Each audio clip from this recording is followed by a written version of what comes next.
October and turning cool already. And I was headed for Yucaipa in the Red Rock country. I'd planned to pick up a few wild ponies. Also, I'd have a chance to visit my old friend, Doc Cross. A howling dog started it all.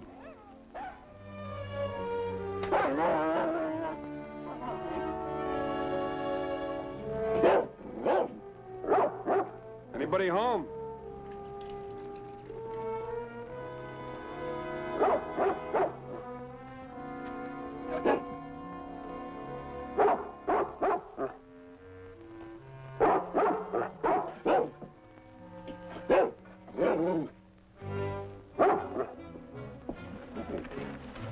Oh, you're a nice fella. Yeah, you're a nice boy.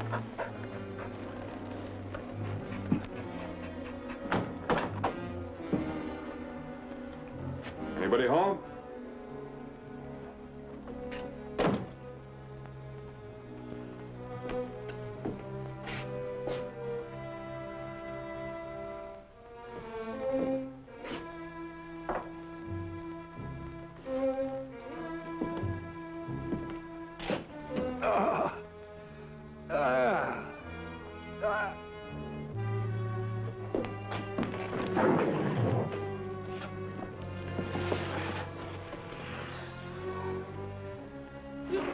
Oh, hold it, old fella.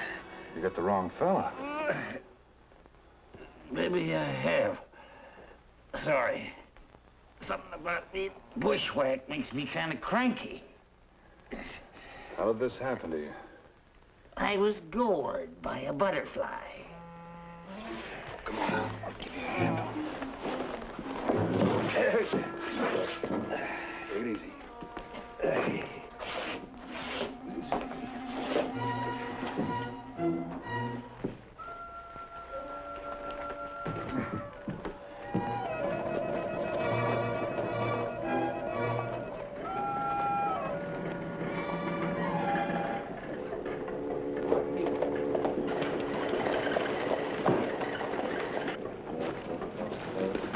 Hey, Doc, they racked up another one of your committee.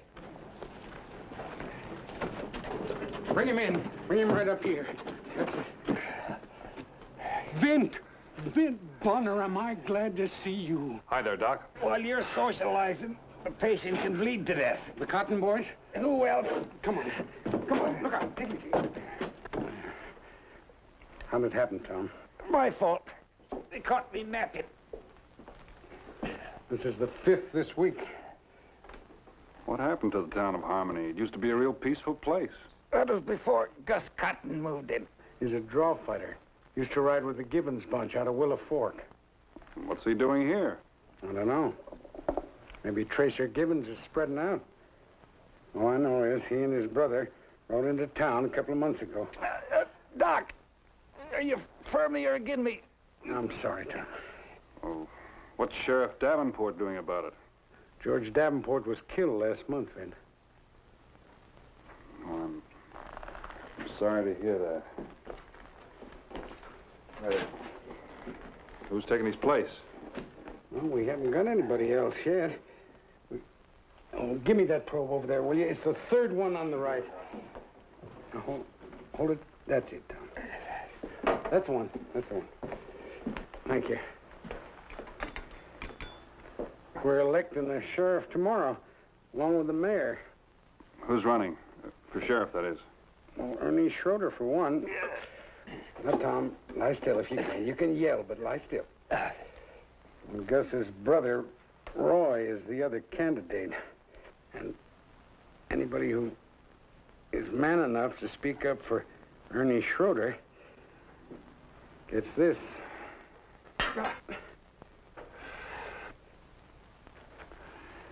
You've had your troubles, all right. How about giving us a hand with him?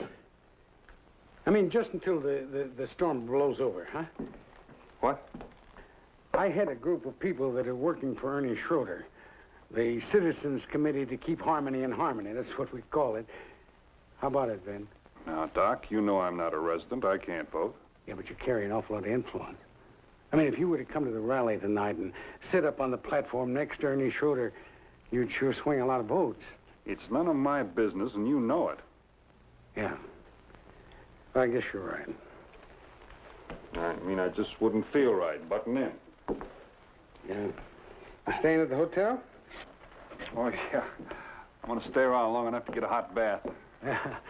Well, the rally's up at the town hall. It's at 7:30, Ben. Don't count on it. Well, you know best. You going to be all right? Oh, sure, you'll be all right. Well, I'll see you before I leave. Yeah.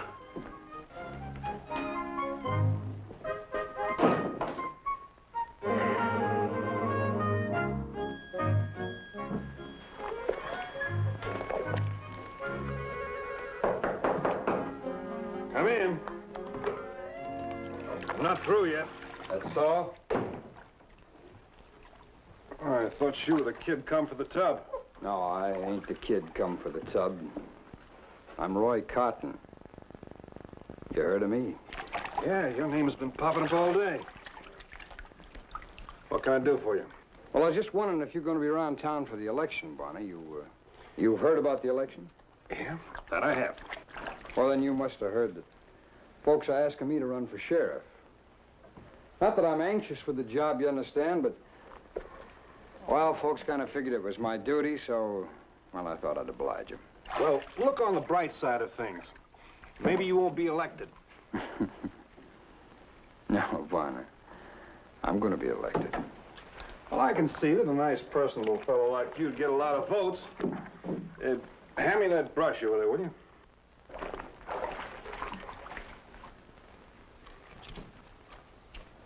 Yeah.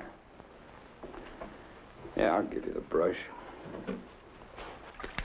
Obliged. I'll give you some good advice, too, Bonner. Saddle up right now. Well, now, Doc mentioned something about a rally he was having tonight. Kind of asked me to come. Bonner, you know, you go to that rally. You're just asking me and Gus to do something about you. Maybe I am. All right. You had your warning.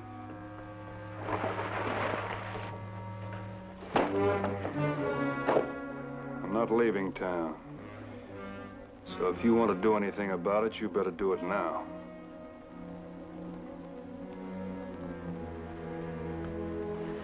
I don't want to shoot up no hotel room, Bonner. Room's paid for, in advance.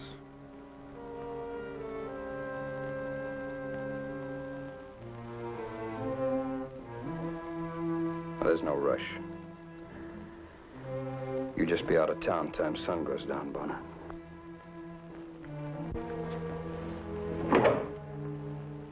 Oh, and I told Doc the same thing goes for him.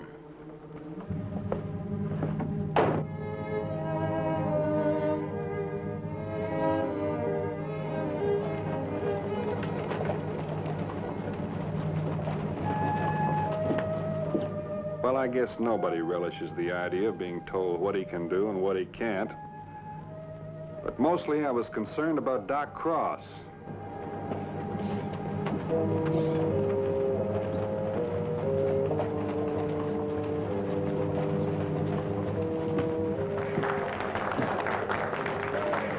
And so we come to our ticket.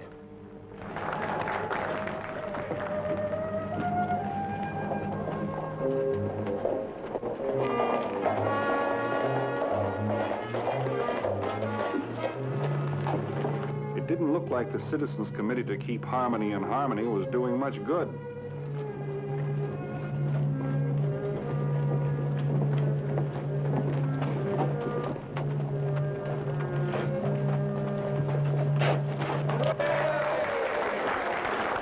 we got our candidate for mayor, our own good friend Cecil Potter. Potter. You all know Bo Spitzer. He's running for coroner. And now, last but not least, the man who's going to bring law and order back to harmony, Ernie Schroeder.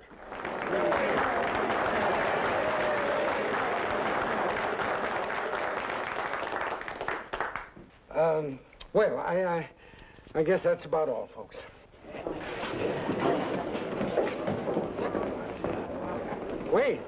Wait a minute. I think we've got us a visitor. Yes, sirree. Vint Bonner. Come on up here, Vint. Vint Bonner. Come on. Doc, I just want to... You're upset. Come on, Vint. Come on. No, folks, in case you don't know it, this here is Vint Bonner.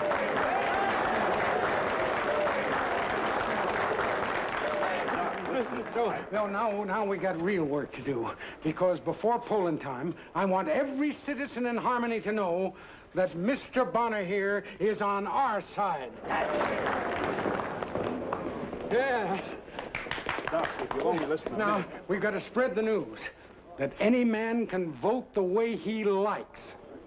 Now, there's going to be no bribery, no double voting, and no intimidation at the polls. And anybody that tries to make it otherwise will have to answer to the six-shooter.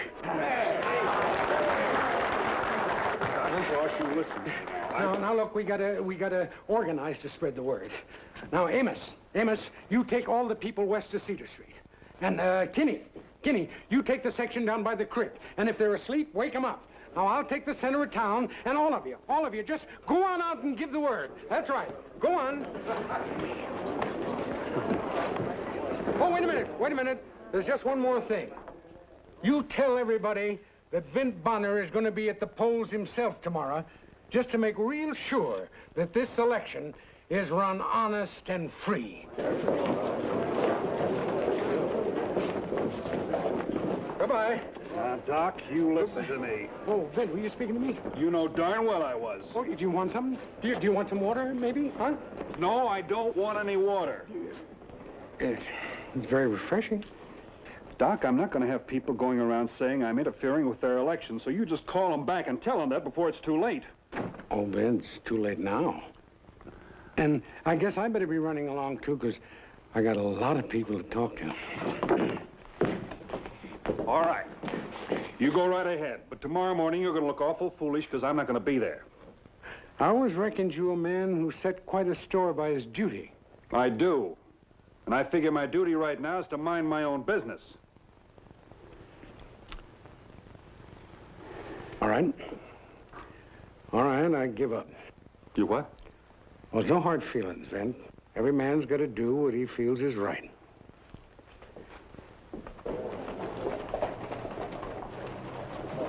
Hey, Doc, wait a minute.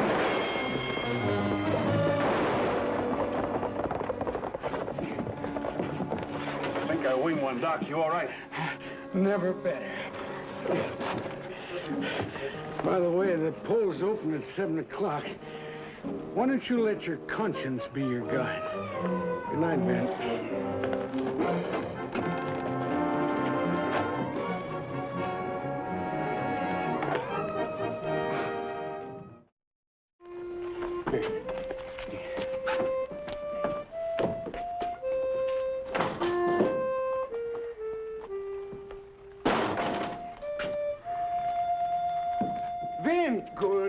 Good for you, Vin. I knew you'd come down to oversee the voting. Well, I don't mind telling you I did some tossing and turning about it. Oh, well, if it's interfering you're worrying about, just forget it. Because the town charter clearly states there should be a nonpartisan at the polls. I read up on it this morning. Well... Start her off, Doc. Yeah, all You've right. been eating these lists. Come on, Vin. Here you go. You sit right in this chair. Looked like there was no way for me to wriggle out of it, so I sat me down and started checking off names.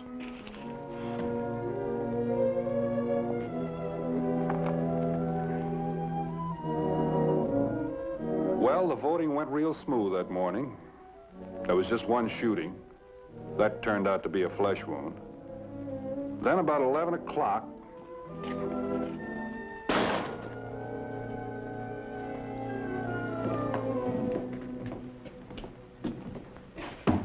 Roy Cotton. You'd be Gus. That's right. Hey, why don't you boys just vote for Ernie Schroeder and make it unanimous? No electioneering at the polls, Doc. That goes for you, too. If he was to get it, no telling how long he'd last.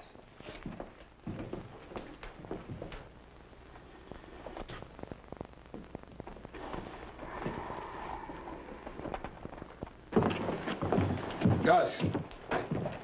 Gus, what do you think? You should have gunned them when you had a chance. Come on. Where to? Willow Fork. Tracer Gibbons? You know anyone better?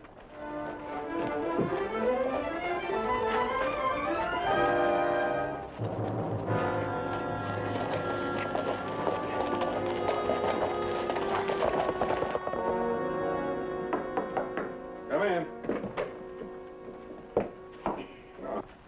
Well, Well, what? who won the election? Oh, that. Well, that's a little hard to say, Vince. Hard to say. Well, I mean, we had to have a complete recount. We just couldn't believe our first totals. As a matter of fact...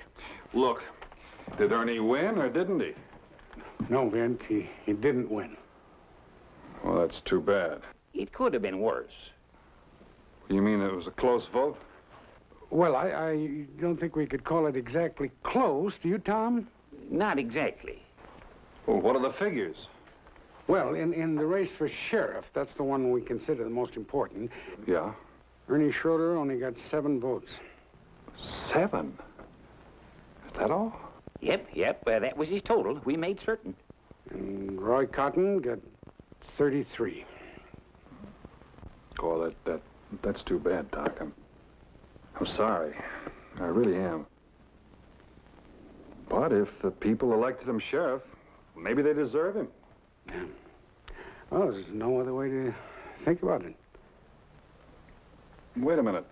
If Ernie got 7 votes and Cotton got 33, that's only 40 votes. There must have been twice that many cast. 101 in all.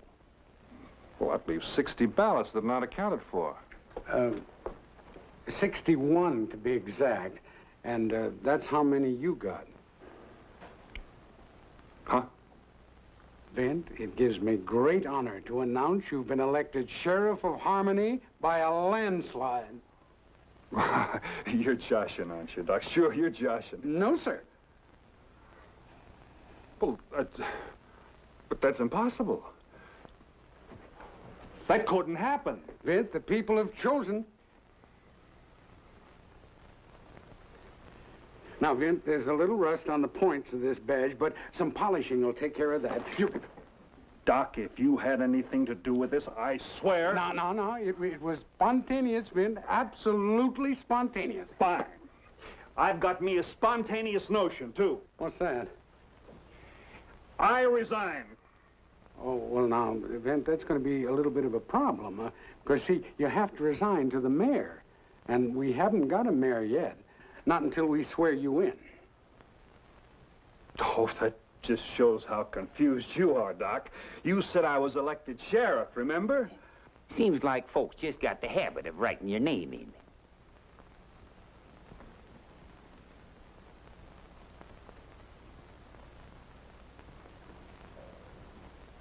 You mean they elected me Mayor.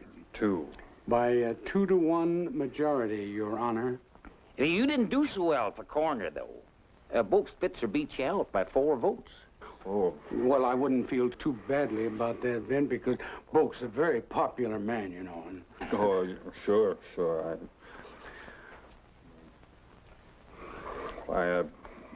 I appreciate the honor. All those people voting for me. I really do.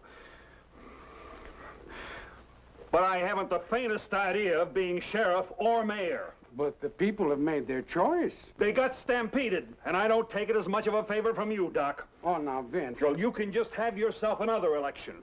And you can elect yourself another mayor. And you can take that badge, and you can take it, and you... Doc, you better come quick. What's the matter? It's Ernie Schroeder. They gunned him down in front of the hotel. Who gunned him? The Cotton Brothers and Tracer Gibbons. Hurry up, Doc. He's hurt bad. Real bad.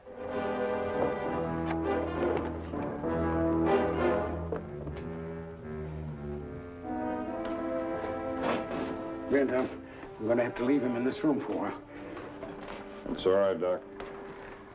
Who is it? It's Vint Bonner. No, take it easy. Listen, Dent. What is it? They're in the saloon. 3 of them.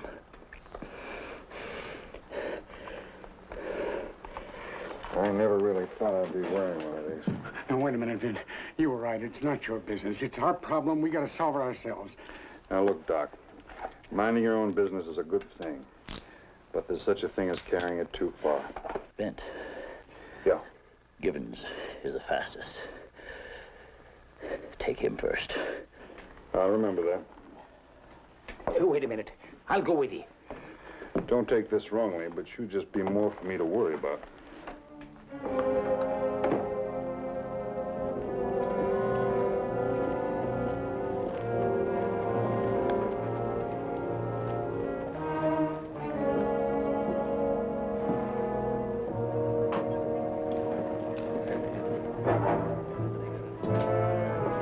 So she turned me. Mind you, she was all at 200 pounds. Sure.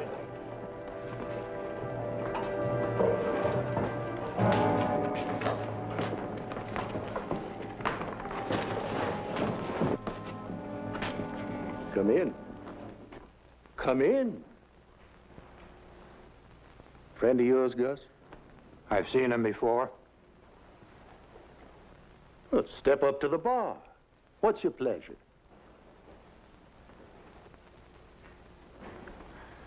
This isn't a pleasure trip, Givens. Well, just what kind of a trip would you say it was? Official? It's an official trip. I've come to put you under arrest. Well, now, that's interesting. Just how do you plan to go about it?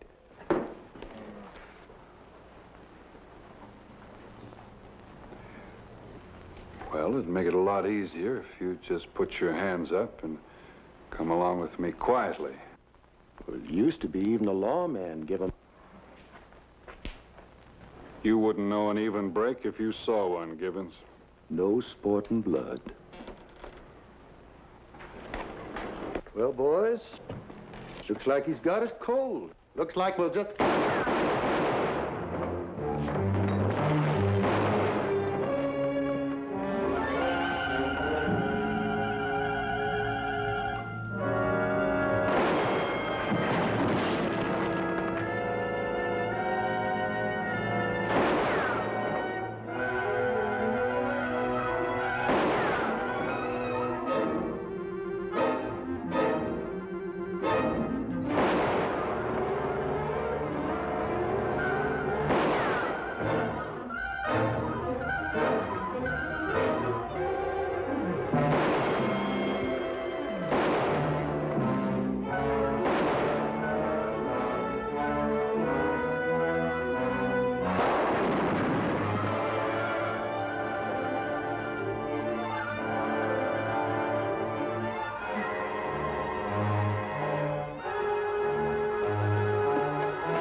Thanks, Doctor. Thanks a lot. I had better take this. That was fun. Hey, Doc, Doc. Doc, it's all over. Doc, it's all right. Cease Potter had already been installed as mayor, and Ernie Schroeder was mending so fast there wouldn't be any time at all until he was ready to take over the sheriff's job. So the doc was happy. Looked like harmony had really come to Harmony. Anyway, for a little while.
Who's there? Russ? That you, Russ? No, it's me, Floyd Wilbur.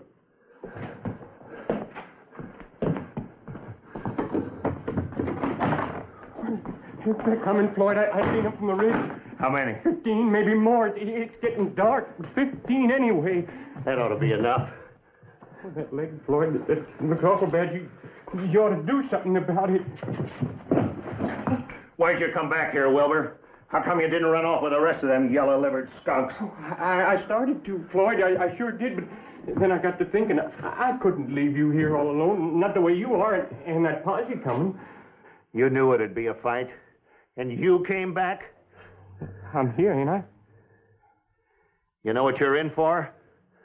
Oh, I seen you get out of worse. It's like as not you'd have done all right alone. Yeah? I got 4 rounds in this one and none in the other. That made the odds a little rough. Here, load them for me. Huh? My guns, load them! For Floyd, You got bullets, ain't you? Yes, but I never thought I'd live to see the day that Floyd Winters would trust his guns to another man. You earned it. You didn't run off with the rest. If your brother Russ had been here, there wouldn't have been nobody running off. Yeah, but Russ ain't here. Go ahead, Wilbur. Load him up for me.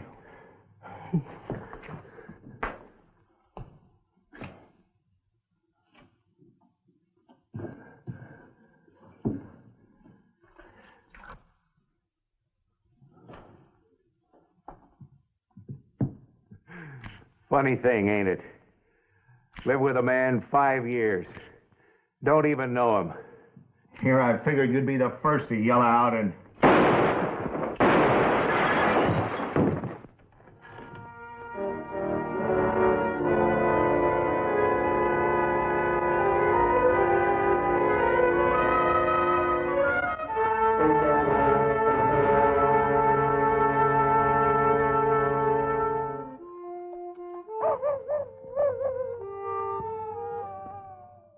I'd spotted a campfire maybe 15 minutes back, just before the trail swung down from Yellow Mesa into the canyon. I'd run into Sheriff Preston and his posse a while back. He told me about finally catching up with Floyd Winters, dead. That didn't hold for Floyd's brother Russ, who was just as mean and still alive. Maybe that campfire had just been my imagination. I'd had a tough 3 months' work pushing cattle over Shepherd Pass. Now I was headed for Single Pine. Figured on spending a couple of days unwinding.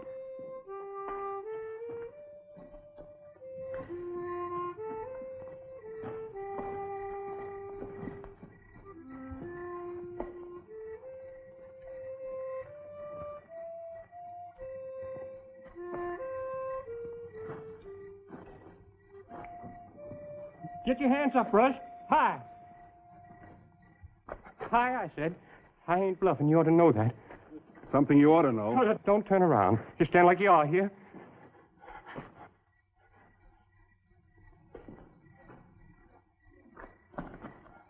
Oh, you ain't Russ. I could have told you that. I thought, well, the way you were standing there. You thought wrong. I'm sorry about that. Who are you anyway, and what are you doing on this trail this time of night? My name's Bonner. Bonner? Vint Bonner? Yeah, and suppose you put that gun away. Yes, sir. I even heard Floyd Winters talk about you. You knew Floyd Winters? That's nothing. It's just my horse. Well, I thought for a moment that... I've been on the trail all day. There's not a soul within 20 miles. You ain't lying to me. I didn't mean that. Don't pay no attention to me. I'm just kind of upset. I figure you got a right to be. What do you mean by that? You're Wilbur English, aren't you? Well, how'd you know? Not too hard to figure. The way you had me pegged as Winters. Then you know. Yeah.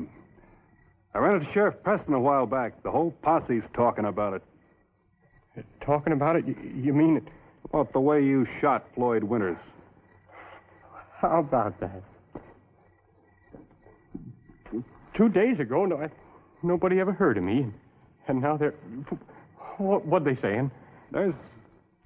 Well, you'll find out soon enough. That was something, wasn't it? I mean, me knocking over Floyd the way I did. That was something. 3 years they've been after him. 3 years they've been trying to get him, and I done it. The top gun like you ought to appreciate a thing like that. I'm not a gun. Well, I didn't mean that. I mean, you got a reputation for taking care of yourself. Well, I guess I got one now, too, huh? Yeah. You've got quite a reputation. Well, I bet they're all talking about it back at Single Pine. Single Pine? That's where I'm supposed to meet up with Sheriff Preston. He told me to go on ahead while the rest of the posse kept after Russ a while longer.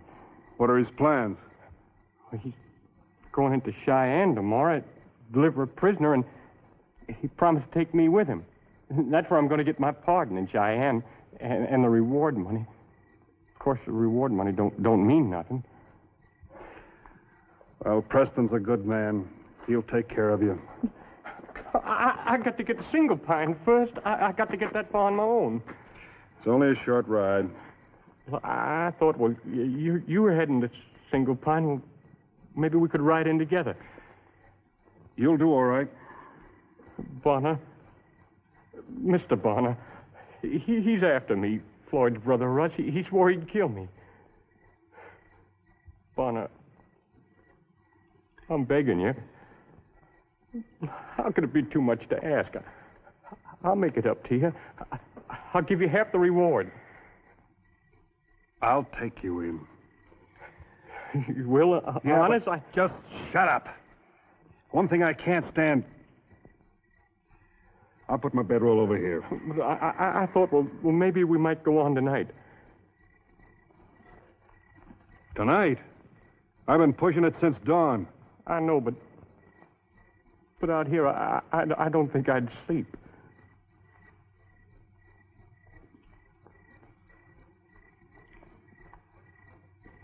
Get your horse. You won't regret this, Mr. Bonner. I swear it. Yeah. I'll get my horse. English. Just one thing. Yes, sir, Mr. Bonner. While we're on the trail, let's say you just ride in front of me.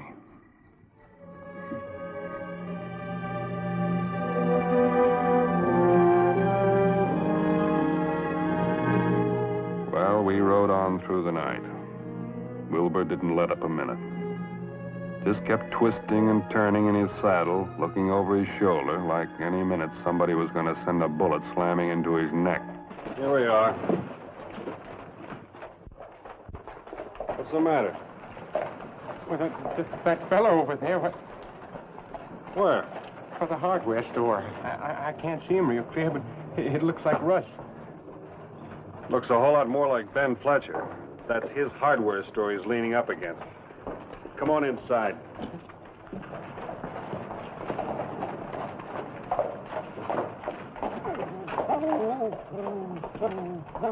Hello, Pop.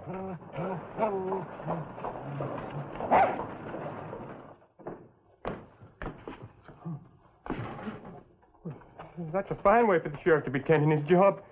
Supposing that had been Russ out there. Well, it wasn't. Besides, that's not the sheriff. That's Phil Waterman, his deputy. Hey, Phil. Huh? Wake up. Oh, Ben Bonner. I heard about you working cattle over on the Shepherd Trail. Yeah, 3 months of it. Figured on doing a little unwinding. That was the idea. You sure picked a quiet place for it. I see what you mean. What? Oh, the nap. I didn't get a wink of sleep last night. Say, where's Mike? Well, I lit out for Red Rock about an hour ago. Some noise about Russ Winters being spotted. Yesterday, there's 3 other places. Russ? You mean they ain't found Russ yet? You talk about being foxy. That Russ Winters had slipped through a crack and choke a lizard. What about the sheriff's trip to Cheyenne? Put it off. Hey! Get out of here! Fool mutt thinks this is a butcher shop. Put it off? You mean his trip? That's what he said. Leave tomorrow, maybe next day. What am I supposed to do? Just sit around and wait?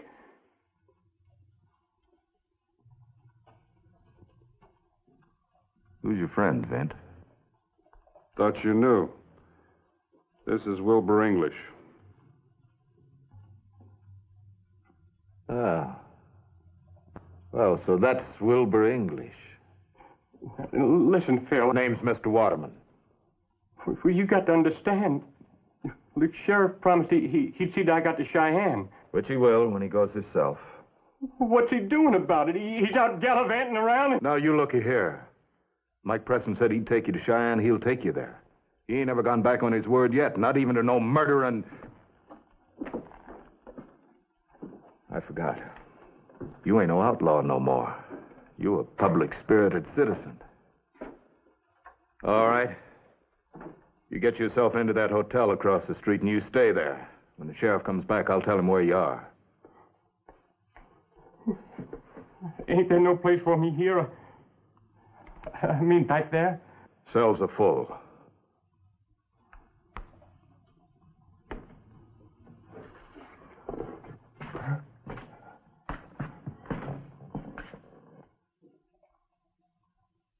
The hotel, Mr. English, across the street.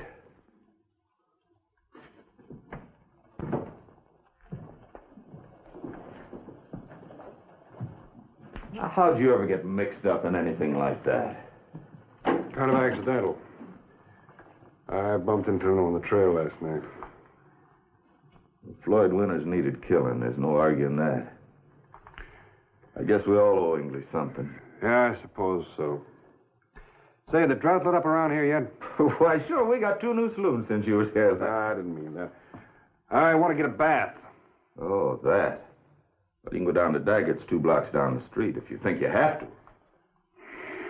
I have to. See you later.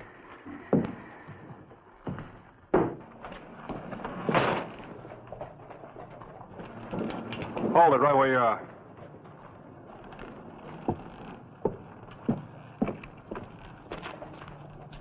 Take your hands out of my bag and keep hold of whatever you've got.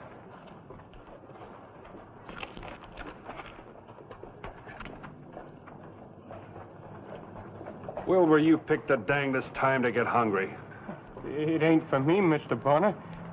It's for him. Him? Poor little fella. For he eats like he ain't been fed in days. I thought Phil told you to go to the hotel. Oh, yes, sir, he did. Well? Well, I mean, didn't he act sort of funny? I mean, the way he talked to me and... That's Phil. Oh, he talked like I was a nobody. Now, go on to the hotel like he told you.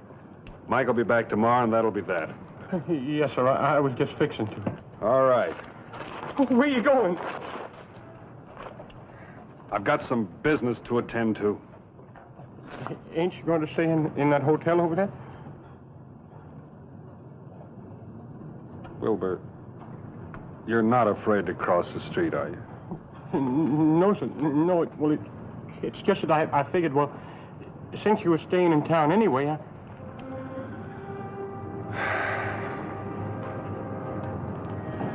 Come on.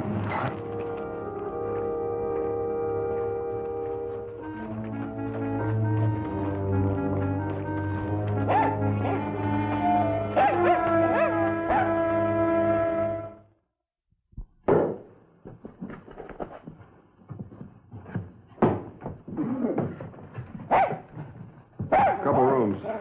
Your name? $50 apiece. $50? In advance.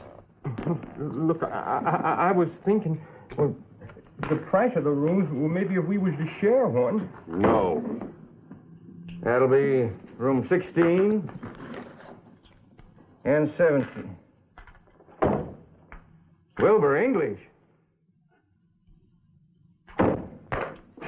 Hey, Charlie. It's Wilbur English. Oh, you boys heard of me? Well, sure we heard of you. You're a legend. Ain't he a legend, Charlie? Well, a regular Daniel Boone here, Tell. Yeah. A real big gun. How about that? You know this fella Dunn, Charlie? Why, sure. Here was this mean old Floyd Winters, see? And he's got 2 guns right smack into this fella's belly. And do you think Wilbur English was scared? He was not. Wilbur English ain't scared of nothing. He just looked at old Floyd Winters right in the eye and he went smack. Knocked those guns right out of his hand.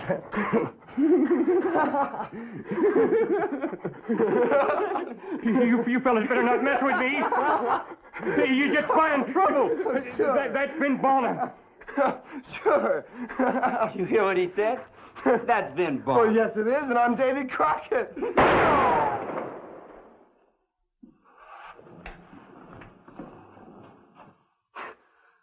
All right. I reckon I ain't got any argument with you.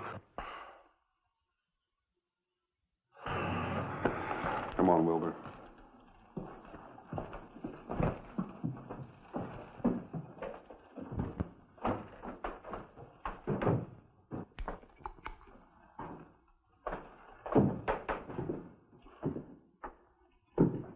Give me a piece of paper.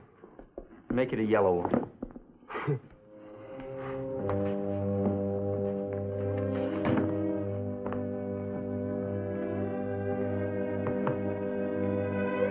I finally got Wilbur settled down and don't think that didn't take some doing.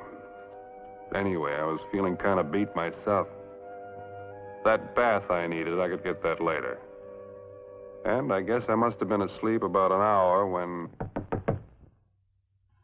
Who is it? Me, Wilbur. Oh. Listen, I got to speak to you.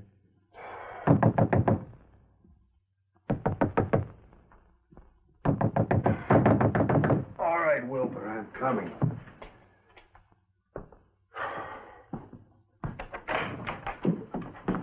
He's here, Mr. Bonner, in Single Pine.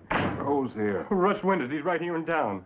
Wilbur, you've imagined you've seen him a couple of times before, remember? You call this imagining thing? What is it? Go on, read it. You don't have much longer to wait, you yellow coward, Russ. Well, Where'd you get this? he slid it under my door. Did you see him?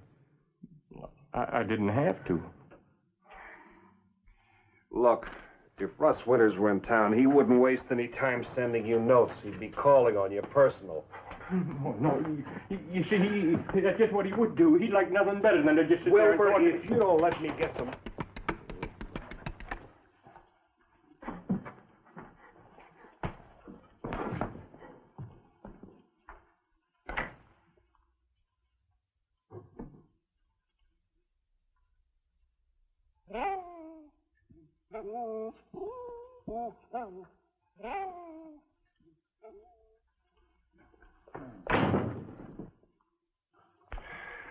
You've got me doing it.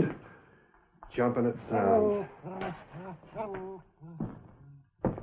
I give you my word that note doesn't mean anything. It's probably those boys in the lobby. Why? Well, I thought everybody would be grateful for what I'd done. They've been after Floyd for years, and here and I go and do it for him. That's true.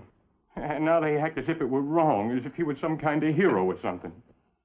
Floyd Winters was no hero, I'll grant you that.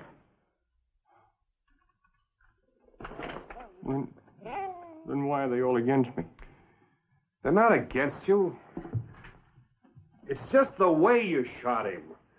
And you were a member of the gang. Well, I ain't never denied that. But I wasn't mean like Russ or Floyd. They just sort of had me hanging around. I guess I did do my share of harm, but I never killed nobody. All the time I was with that gang, I never killed nobody. You killed Floyd.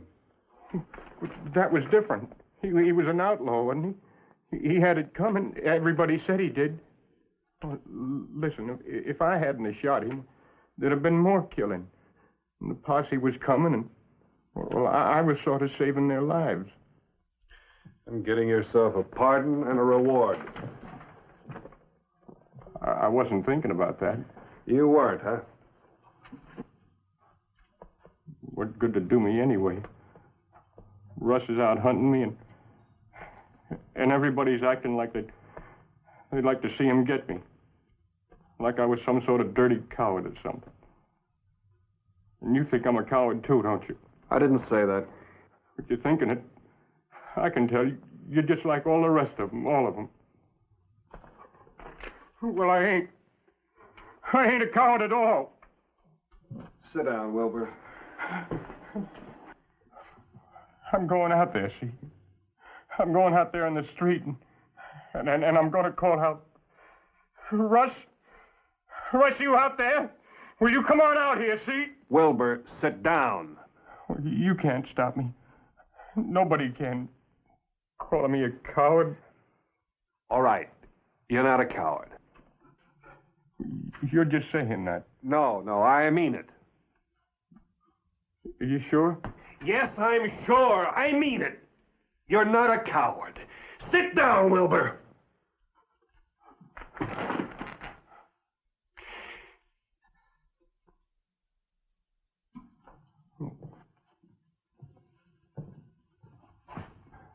Okay, except that... Well, I didn't want you to think that... All right.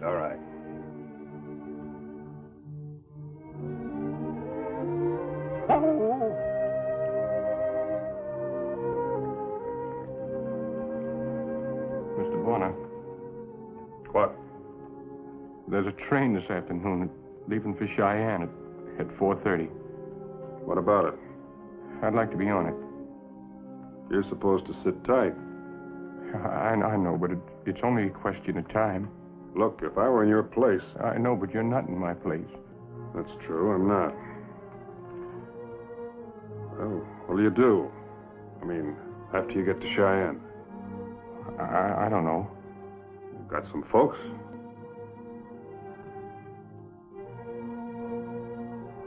Place, maybe?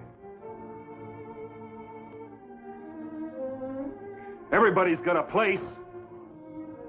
No, I never had.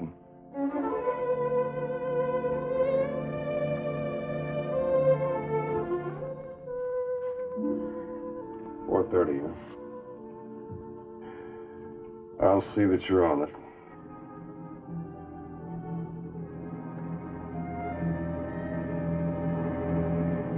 The way they tell it, the train was 20 miles up the line, just pulling out of Red Rock and gaining speed. Not many people had gotten on. Wilbur was sitting by the window looking out at the scenery.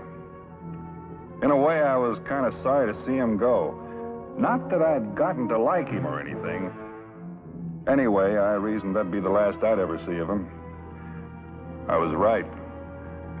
Because there he met Russ. Russ, was he going to listen to me? Was he to be employed? The posse was coming and I was scared.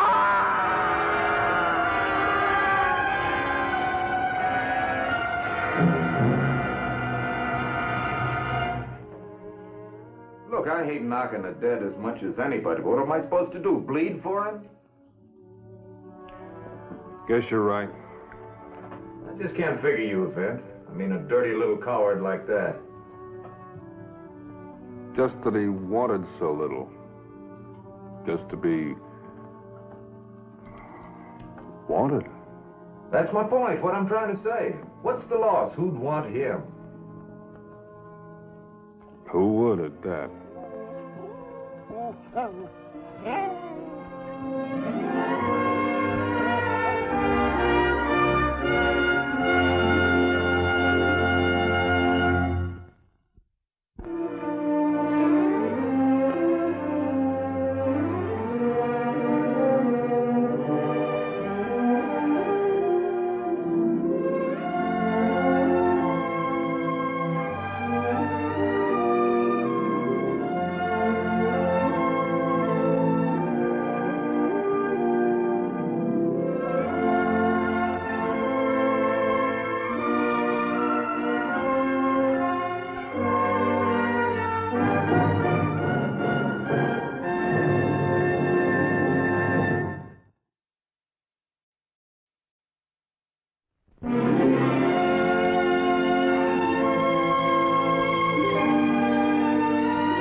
$500.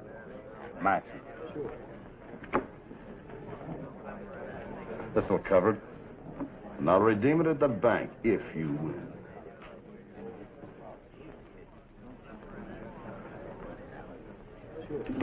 Just made yourself a call, Mr. Jason. Beat it. It ain't possible. If you're looking for sympathy, you'll find it in the dictionary. Not this hand, Marlowe.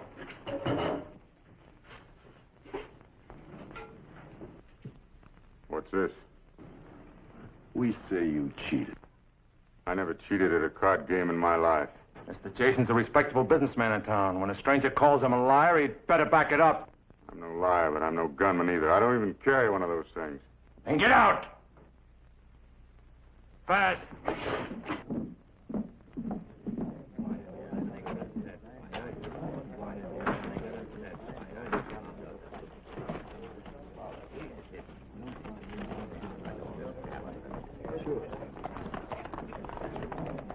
My diamond. That crook stole my diamond.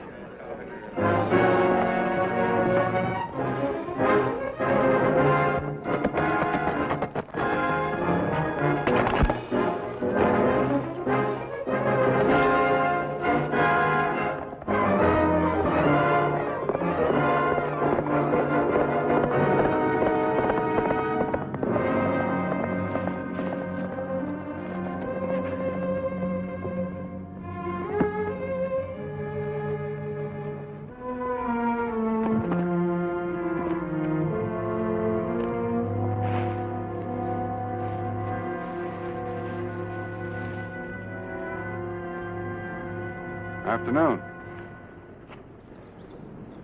Afternoon. You look like a man with an appetite. Well, I ate yesterday morning, I remember. You're welcome to some beans. Thank you.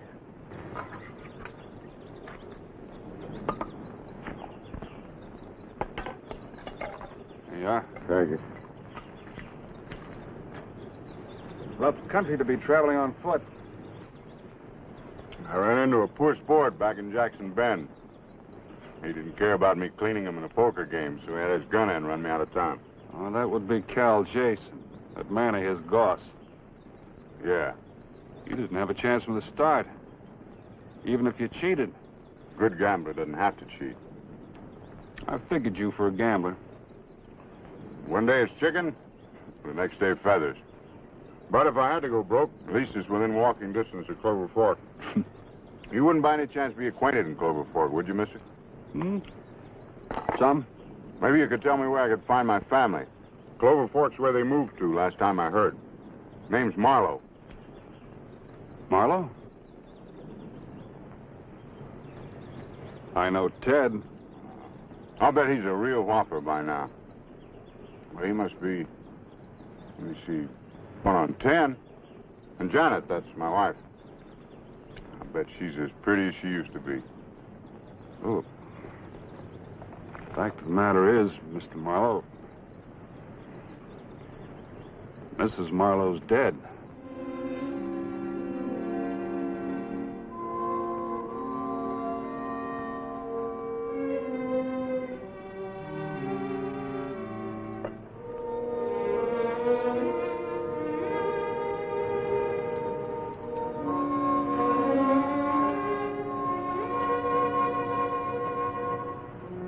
Over a year now. Pneumonia. Janet's dead? I don't relish being the one to tell you. Somebody should have notified you. I suppose I tried. I haven't been an easy man to reach. I didn't give Janet much of a life. I tried to settle down. Some men just aren't meant to stay put. Maybe you wouldn't savvy that. I savvy. Who's taking care of the boy now? Amy. Janet's sister? That's right. How's she managing? Your wife built up quite a little dressmaking trade. Amy took over. Boy helps out, odd jobs after school. He's a nice boy. You'll be proud of him. Yeah. Yeah, sure.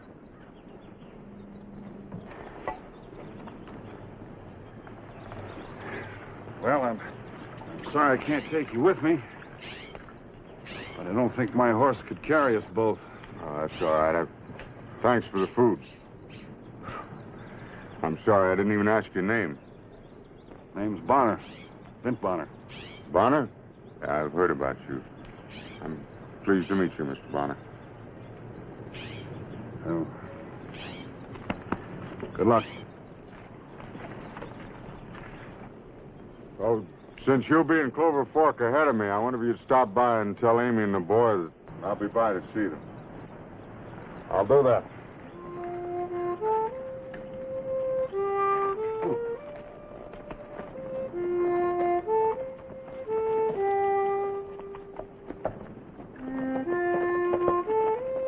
Howdy. You're a long way from Jackson Bend, aren't you, Goss? Looking for a fella named Marlowe. Milo, huh? Yeah, fancy dressed, a thieving gambler. You seen anyone like that? Yeah, I have. Where? That running mate of yours in Jackson Bend, Cal Jason. Put that thing away. We're both too old to be playing games on a pretty day like today. And you move along. Nobody but a fool would be in this country on foot.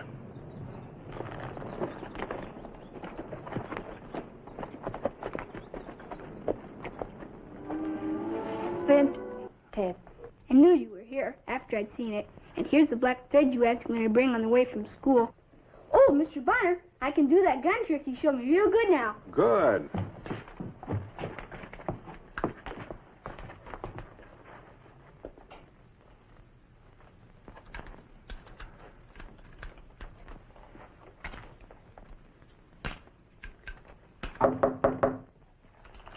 That should be Mrs. Peters.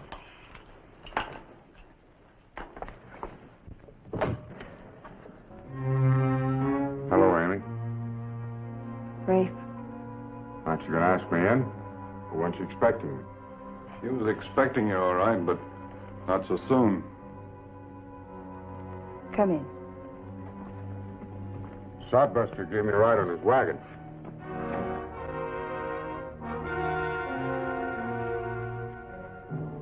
Oh, this is Ted. I'd know him anywhere. Come here, boy. Let me take a look at you.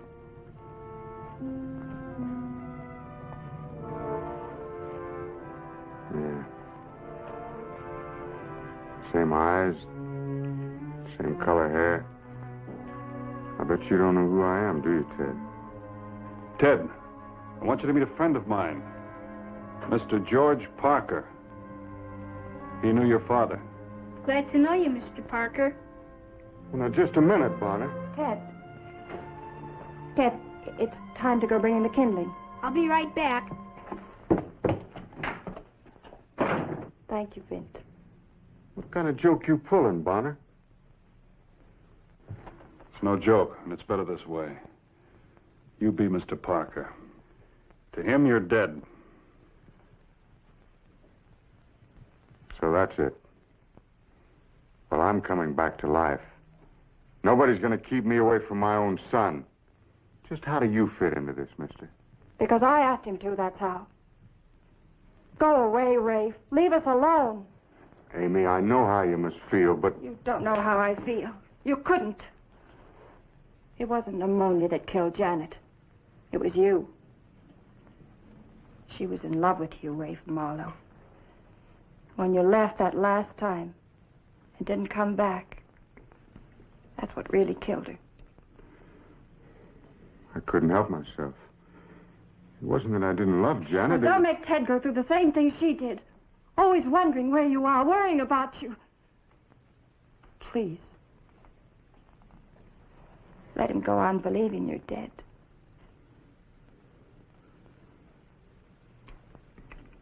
I think we better get one thing straight. Ted's my son, and he's got a right to know it. And I'm going to tell him.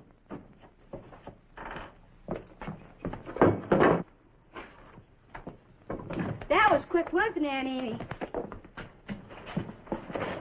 Tell me more about my father, sir. Go on. Tell him about his father. Were you with him when he fought those Indians? Indians? That's how he got killed, saving some settlers from the Apaches in Arizona. Aunt Amy says my father was just about the bravest man she ever seen, saw. I'll bet you can tell me some other things he did, Mr. Barker.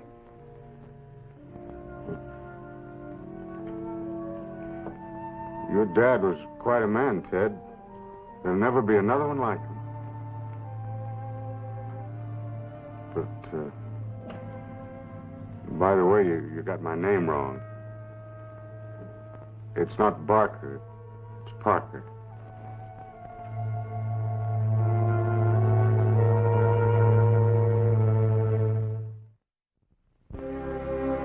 I got myself a room at the hotel and settled down in the lobby with the paper.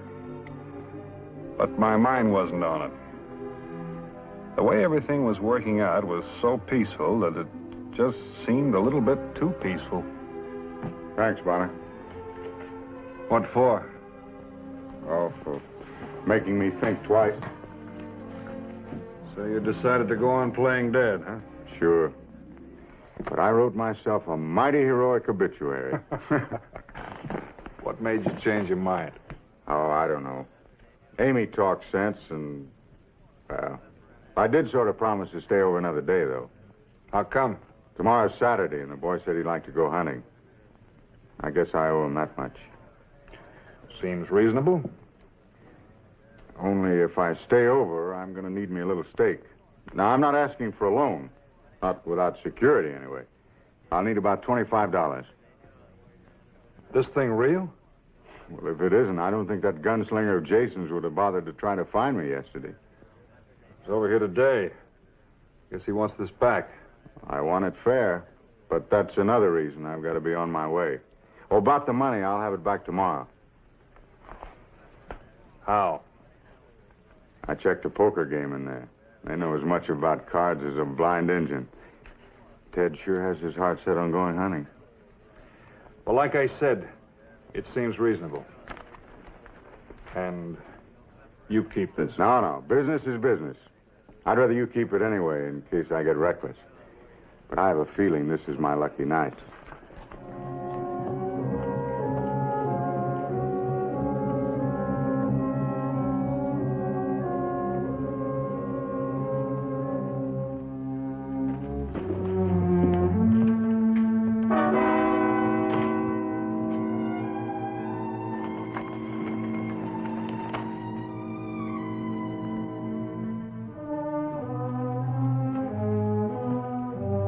So you're the flannel mouth who called me a thieving gambler.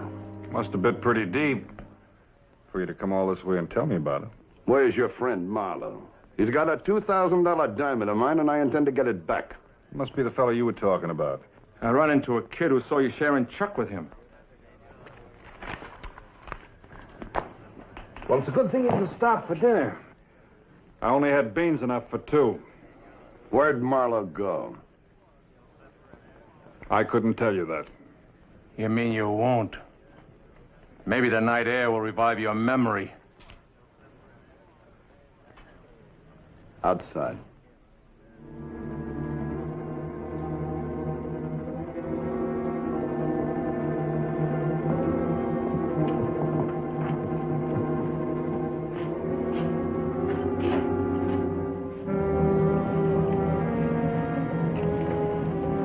Where is he? Told you all I'm going to. Keep your hands down. Spill it, cowboy. Where's Marlowe? You find out. Where's Marlowe? Where's Marlowe? Where is he? Stop!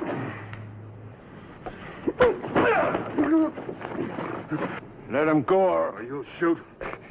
Go ahead, shoot. Now you do as I say, or I'll break this man's neck. First, drop that gun. Stop it! Stop it! Now go get your horses.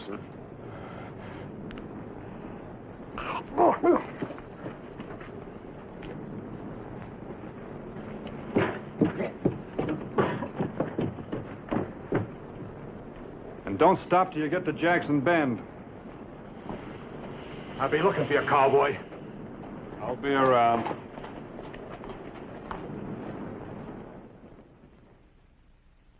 The money Marlowe had borrowed was waiting for me next morning, and I gathered he'd made a killing in the poker game. But Sunday things were still bothering me about Ted and his dad. I wondered if he'd left town as he promised. Mr. Banner, Mr. Banner! Whoa, boy. Don't you ever walk anyplace? I saw you right in, but I guess you didn't see me. I've been wanting to find you. What can I do for you? About Mr. Parker. Don't tell me he's still in town. Yes, but I think he's going to leave in a few days. A few days? He told me he never stayed in one place very long. Guess that's right. Well, when he goes, I'm going with him. You're what? I ain't ever had so much fun in my whole life. Yesterday we went hunting. This morning I played hooky from Sunday school to go fishing with him. Only don't you tell Aunt Amy. Now, wait a minute, Ted. I think we better talk this over a little more. I'm sure Mr. Parker likes me, don't you think? And he says he doesn't have any family of his own. I bet he gets lonesome and would like having somebody with him. Well, when you're traveling, that's different. He's just got to take me along, or I'll run away and find him. Hold it. Have you talked to Aunt Amy about this? I want to be like Mr. Parker and go places and learn to be a gambler and play poker. Now, learning to play poker ain't hard. It's learning to win that's the tough thing. Oh, Mr. Parker never loses. I watched through the window of the hotel last night, and there ain't nobody that can beat him. That's so. He's just about the nicest man I ever met, and he's a friend of my pa's, too. Does Mr. Parker know about this? No, I'm scared to tell him. I'm scared he'll turn me down. Were you asking for me, Mr. Bonner? Don't you think you better talk to your Aunt Amy first? I know what she would say, and it wouldn't make any difference. I've already decided. All right, I'll tell Mr. Parker what you've decided. Meantime, you run along home. Tell your aunt I'll be over later. Okay. Settle down, get a job, make us a home. Then later on, I could let him know I'm his old man. Yeah, you could do that. Yeah. Oh, what's the use of trying to fool myself? I couldn't do it for his mother. I couldn't do it for Ted either. I'd be rolling on inside of 6 weeks. He said he's going to follow you no matter what. He'll go back to Amy soon enough. You didn't. Well, he's not me. He's a lot like you. He thinks you're the greatest fellow that ever lived. Outside his pop, that is. You're his idol. All right, I'll get out of town tonight. Kid's got the longest memories. Even after you'd gone, he'd still want to be like you. Well, he can't. I want my son to do better than a gambling tramp like me. Nobody's got any use for broken glass. Same thing is true of broken idols.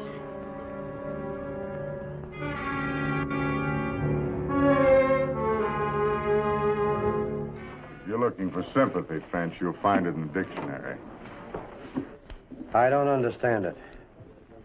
How you've won all night long. You watch me work, my friend, you'll never go broke in a strange town. Shut up and deal.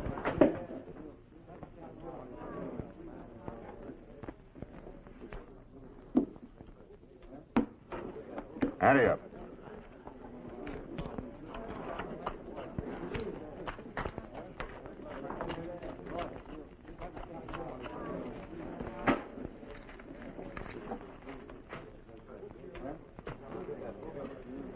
$50. And 100 more. Before the draw? You're bluffing. Call and give me 2.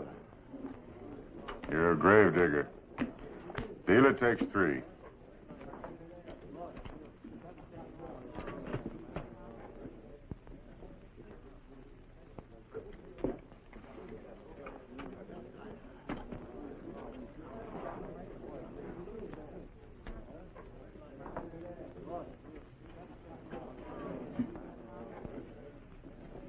200.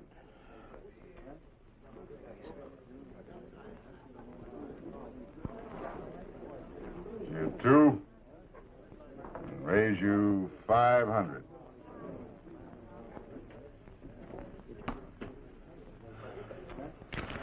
All right, Parker. What have you got? Looks to me like about 2 pair. Well, that just don't happen to beat a full house. Might. Seeing as how it's 2 of the same pair. 4 jacks. You keep your hands off those chips. You're not going to cheat me out of this pot. You're talking wild, Finch. All of you saw me. I threw in 2 discards. One of them was a jack, and there's only 4 jacks in the deck. He dealt himself my jack. That's how he's been winning. Cheating like a dirty rat. Well, you're through cheating, Mr. Parker. Hold on. Mr. Banner!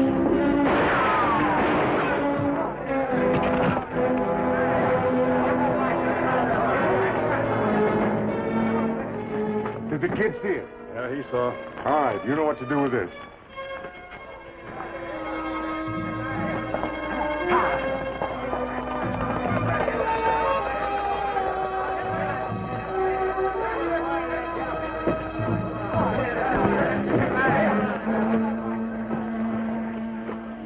Get him to a doctor.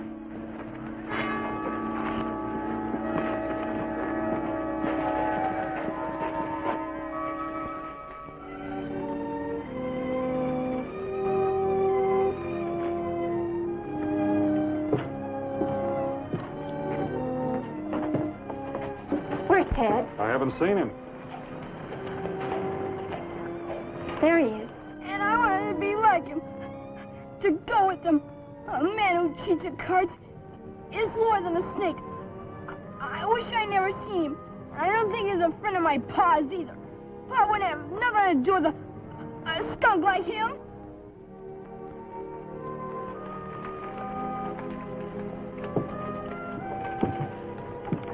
Maybe your father didn't know him for what he is. Anyway, he gave Mr. Parker this to give to you. Your Aunt Amy will keep it for you. It's worth quite a lot of money. Your pop wanted you to have an education. Thank you, Vince. For everything. Care to walk home with us? I like that.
What are you doing there?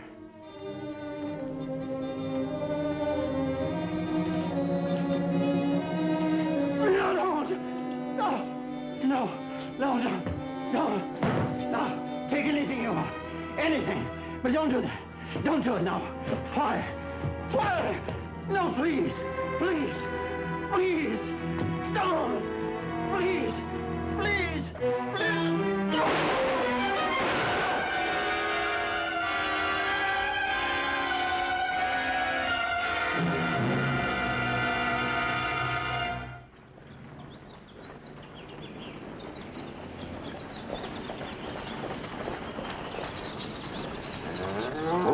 Bessie. Oh, Shorty. Won't you listen to that cow now? Oh, it's not one of your little people, Dad. It's just a cow.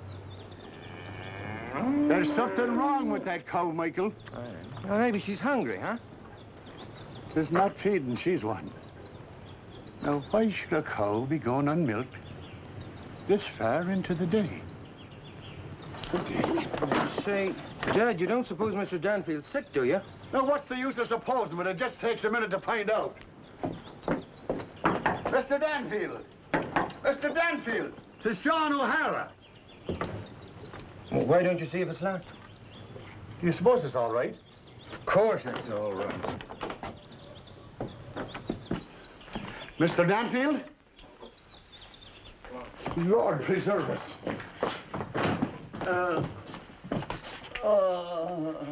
Michael, run quickly for the doctor. He's still breathing. Hurry, lad. And bring the sheriff, too.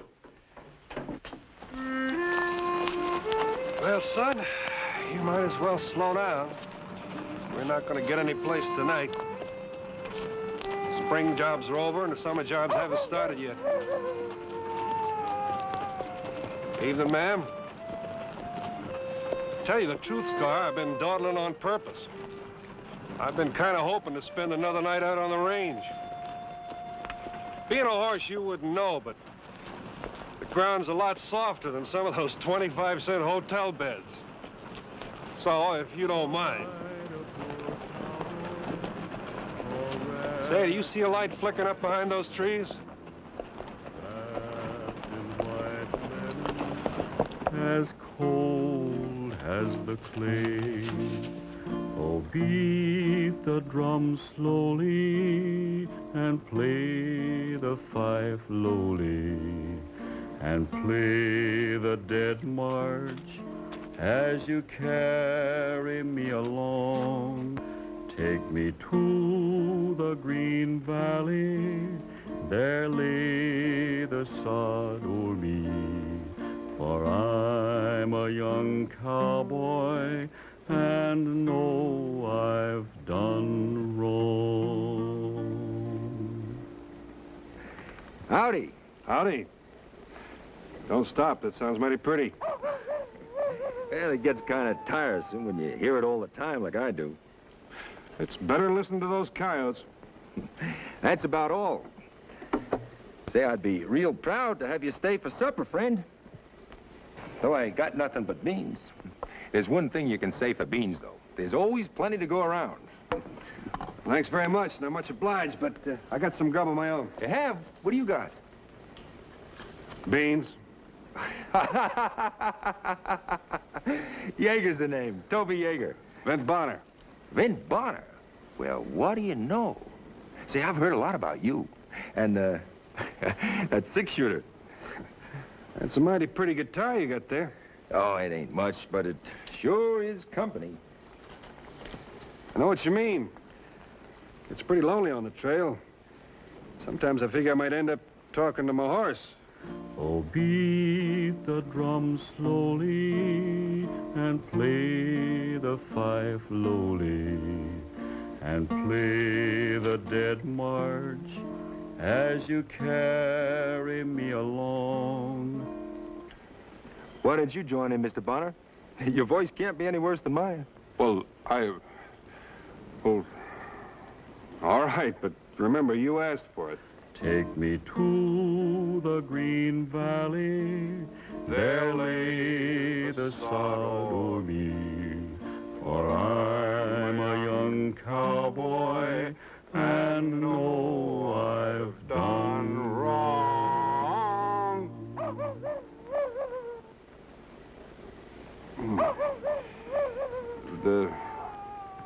There go the neighbors complaining again. I guess it ain't one of their favorites. I always liked a good tune, but I never could do much about carrying one. Oh, there ain't much to carrying a tune. All you got to do is face up to it and get a good grip on it. Who in the name of heaven would want to kill poor Homer Danfield? But there wasn't a better-liked man anywhere in this whole valley. But, Sean, that's got nothing to do with it. Whoever it was looking for valuables. Now, Sheriff, who around here would be looking for valuables in Mr. Danfield's place? Well, how much of a chance has he got, Doc?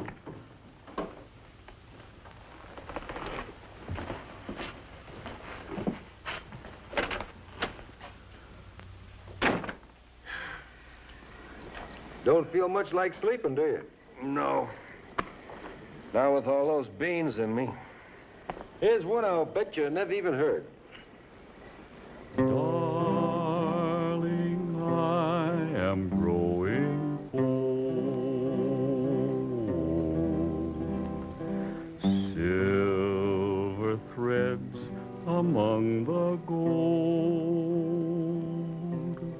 That's a real pretty tune. Sort of gets close to you. Name of it is Silver Threads Among the Gold. Shine upon my brow today. Life is fading fast away.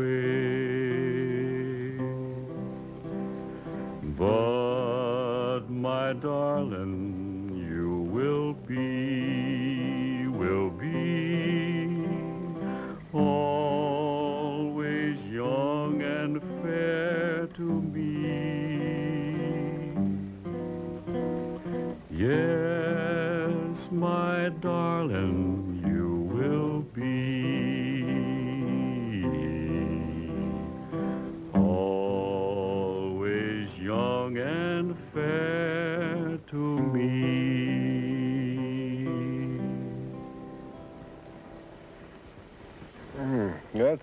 That's mighty pretty. How come I haven't heard of that before? Oh, I guess it just hasn't got this far west yet. Don't tell me you're from the east. Now, ain't that a heck of a thing to say to somebody? My home's in Utah. I spent a couple of months in Chicago last winter. You like it back there? No, not me. I was afraid of the horse cars. Headed back west first chance I got, and that's where I propose to stay. I've been laying track for the Santa Fe.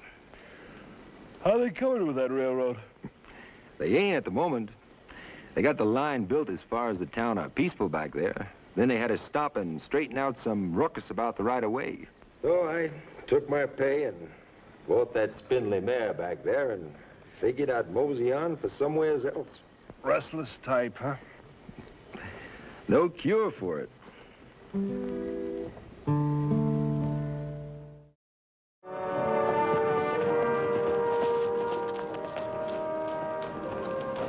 Trouble is with you, son, you can't tell a good tune from a bad one. That's why you're still a horse. You are now approaching the outskirts of the town of Peaceful. That's the Homer Danfield estate up ahead. Looks like old Homer's got himself some company.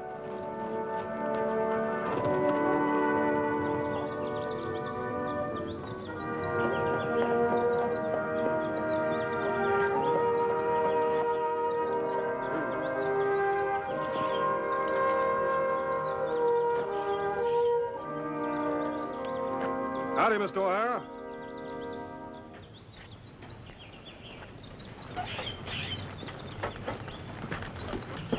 Well, open your eyes, man. It's Sid Bonner. Ah, for the love of heaven, of course it is indeed. Why, I didn't know you were around these parts at all. Oh, but 'tis a blessed miracle you've come, Mr. Bonner. What do you mean? A terrible thing has happened to poor Homer Danfield. How's that? Poor old Danfield's been shot. He's lying in there now, hovering between life and death. Do you know who shot him? I don't know.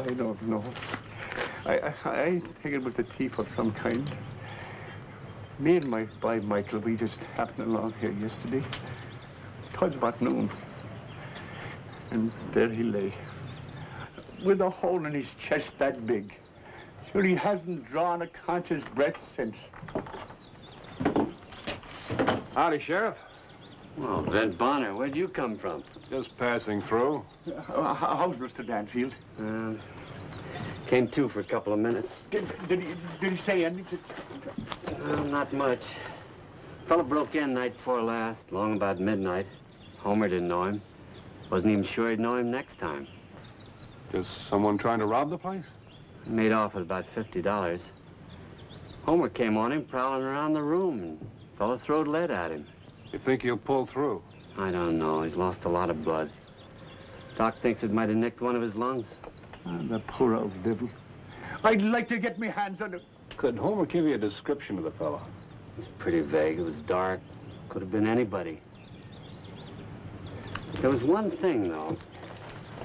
The way Homer tells it, it was a little while before he passed out, and he could hear this fella searching around, plundering through drawers and all, and singing to himself while he done it. Singing? Homer ain't too sure in his own mind, but I don't ever remember hearing anything like it. Silver and gold and getting old. Silver and gold and getting old? Yeah. No, I ain't never heard a song like that. You, Vint? Vint, you ever hear anything like that? I've heard something sounds mighty similar. Sheriff, how'd you like to do some riding? Yeah. As I said to the sheriff, there might be no connection at all. It was a new song in the West, but if I knew it, maybe others knew it too. He'd said he was heading south, and that's the way it looked when we picked up the trail. A ways beyond Little Creek, he'd turned west toward the mountain. Funny thing was, it didn't look like he'd been in too much of a hurry. Even after nightfall, there was enough moon to make out his tracks. And along about 9 o'clock, we were getting up around Porcupine Peak. What is it? I thought I heard something up ahead. I could be wrong. It could be the wind changed. As I walk. It must be up around that bend. I think we better move in on foot. I came up on her last night. He seemed tame enough. All right. I'll take your word for it. Wrapped in white linen, as cold as the flame. So beat the drums.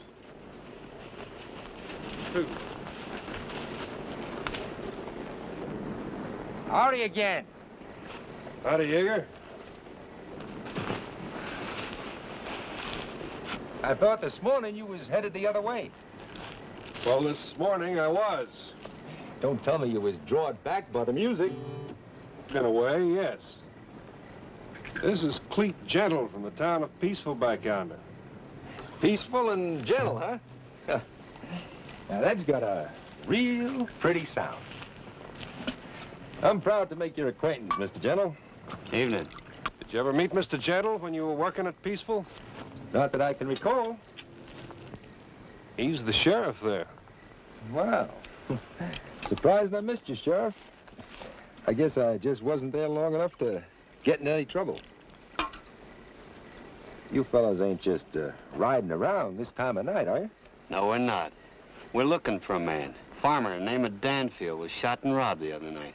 Oh, well, now, I'm right sorry to hear that. Danfield doesn't remember who shot him, but he remembers a song he was singing. Song? You mean he was singing to him same time he was shooting him? I noticed that you were going real good at that music when we came up. Now, hold up there, Sheriff. I do my singing mostly to amuse myself. Or any stray coyotes that happen to be passing by. The fellow we're looking for was singing a song not everybody knows. He was, huh? Yeah, it's the one you were playing to me last night. Oh, what song was that, Mr. Bonner? Silver Threads Among the Gold. If I recollect rightly, you said it was a new song. Well, that's right, it is. One you'd picked up back east. Yeah, that's right, I did, but you figure that ties me in with the shooting? Well, it narrows it down a lot.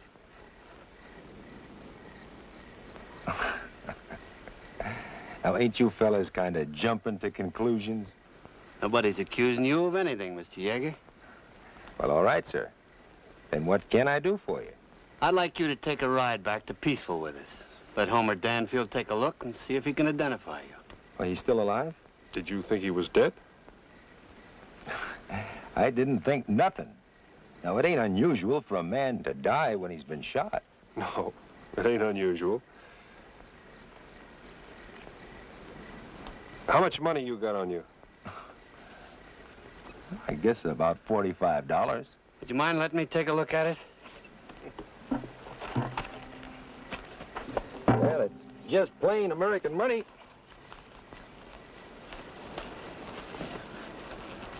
$20, $30, $40, $5, $6, $7, $48. $48. Is that a sign of something? Homer Danfield had about $50 stashed away that he doesn't have anymore.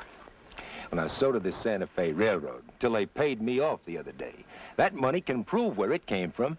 Yeager, I see you're wearing a gun. Well, that makes 3 of us wearing a gun, don't it, Sheriff? You'd better let me have yours, and then let's get started back to peaceful. All right. I'll go peaceful-like. Look, if it won't hold us up any, I'd like to get my pack together and my horse saddled. I'll give you a hand. Well, much obliged, Mr. Bonner. Would you mind fastening my music box to the back of my saddle?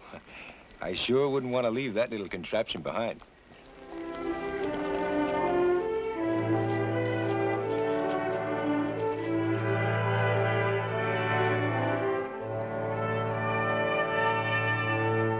It had been an all-night ride for Toby Yeager. For me and Sheriff Gentle, it had been all night and all day and then all night. As far as I was concerned, I couldn't tell where I stopped and the saddle started. The only thing that made me feel worse was when I looked at Yeager riding alongside. He was just, well, he was just so darn cheerful. This time next week, you could be at the end of a rope. Well, I tell you, Mr. Bonner, it ain't that often an innocent man gets hung. Now, we'll see this Mr. Danfield of yours, and he'll see me. Then we'll all feel a lot better, and I'll be on my way to Utah. Or someplace.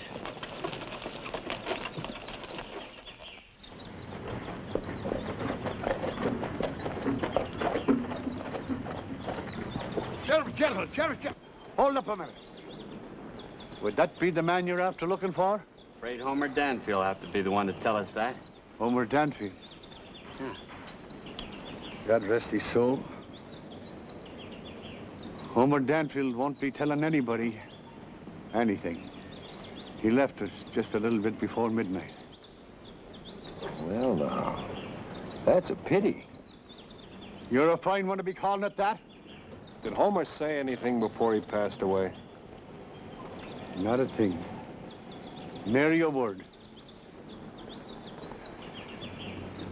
Well, I have me chores to be doing now. I'll be off to Danfield's after that. Thank you, Sean. Well, looks like I lost my star witness. Well, one of us did. I don't know which. What do we do now, Sheriff? Now, that is a question. Just what would you do, Vin? I'd be gol darn glad I wasn't the sheriff. Sheriff. I'm neutral. So it seems. Look, you can't put the man on trial for murder just because he knows a song nobody else knows. All right. Here's your money. Here's your gun. Well, I'm real sorry I put you to all this trouble, Sheriff. Sure enjoyed your company, though. Yours too, Mr. Bonner. Care to ride over to the Danfield place with me, Vint? Looks like we've got to start all over. Let's go. That's just what it amounted to. Hours and hours of riding for nothing. And what are you going to do now, Sheriff? Blame if I know. Got a vague description that fits most anybody, and a few silly words out of a song that nobody ever heard of. Didn't tell us the fella's name yet, Sheriff. Yeager. Toby Yeager. Yeager? That's not the fella that used to work for the railroads, is it? That's right, Mike. Leastwise, that's what he says. Well, it's a good job that we didn't hang him. Why's that? I'll tell you why. He was with me till well up in the evening the other night. Both of us got into a poker game over at Red Philpott's. You did, huh? So you're after that being at it again, are you, Michael O'Hara? Losing your good money in a poker game, have you? You can't lose money from a fella like Yeager. At least he's not the second time round. Why not? Because he's a bluffer. You know, he's got the best poker face I ever saw in any man, and always the worst hand to go with it. How did the game turn out? Poor Yeager. He just took all his pay from the railroad, and he lost every last cent of it. How much would that be? Oh, I don't know, $50, $60 maybe?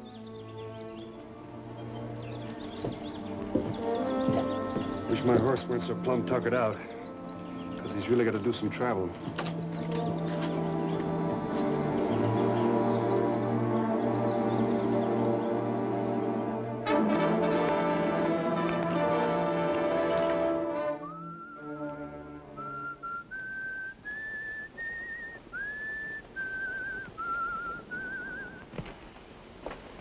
Hello, Jaeger.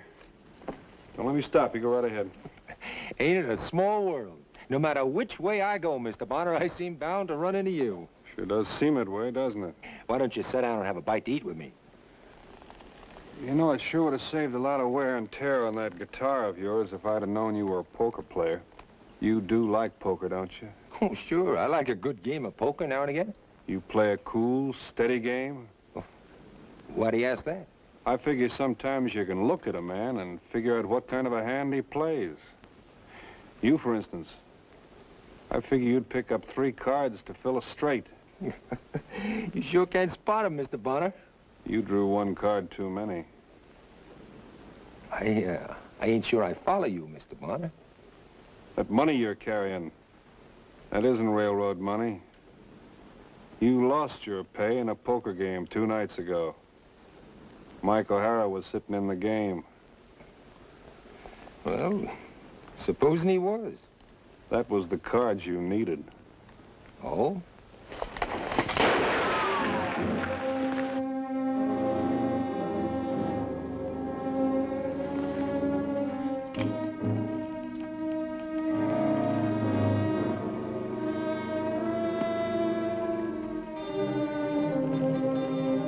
I suppose we go back to peaceful.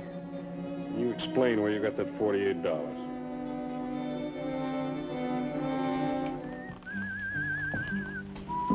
I'm much obliged to you, Vince. I'm glad I could help you, Sheriff. You know, if we hadn't got that man, I might have had to charge you with it. 'Cause after all, you knew that song, too. I'm afraid you'll be learning it yourself one of these days, Sheriff. We'll take that out of him in a hurry. Mr. Bonner.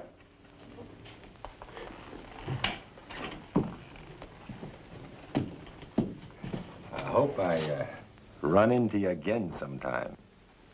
Well, that'd be nice.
That's what they called him downriver in the Rio Grande Valley.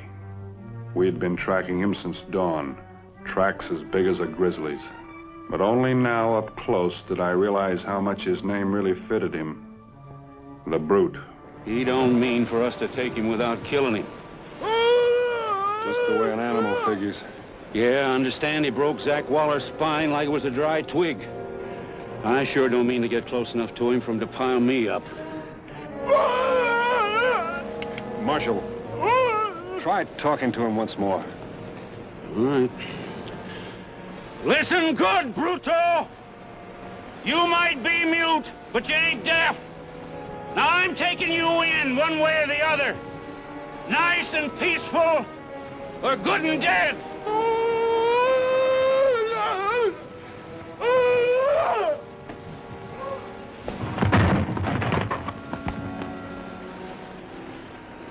He made his choice.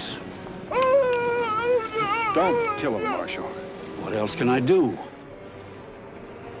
He's over there to the right. Keep your gun on him. See if you can hold his attention. Well, what are you going to do? Did you ever capture wild horses? The idea is to crease their skull, bring them down good as new. Anyway, that's the idea. I never had much luck at it myself. Can I use this? No, I'm more used to this one.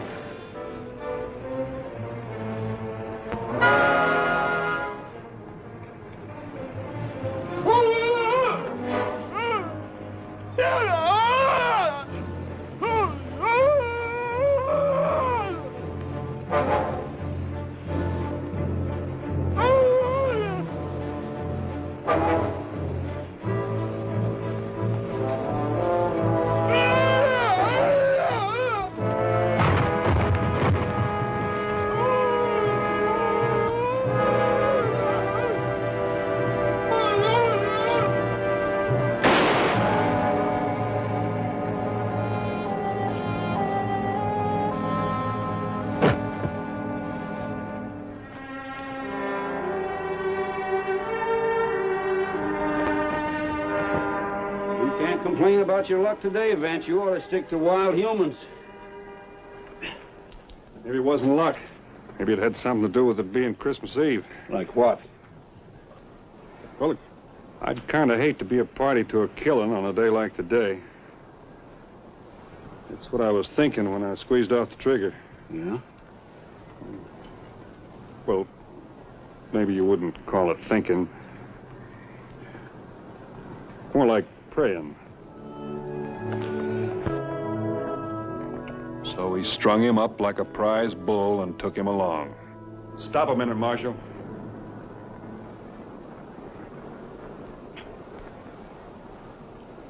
Here, hold this.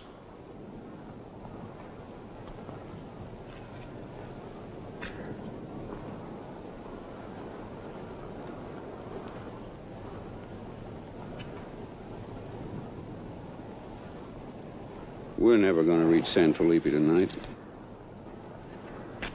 I was thinking about that. Well, I'm sorry I dragged you away from your ranch, Vance. Spoiled your Christmas with the boys. That's all right, Marshal. There's one thing sadder than our overgrown friend here. It's a bunch of cowboy strays on Christmas Eve.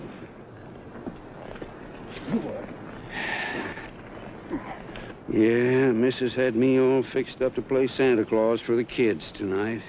What are we going to do? Any place we can lay over? I don't relish camping out with him. Over there near Ocati Creek, there's a mission orphanage run by the Franciscans. Padre Basilico's a fine man.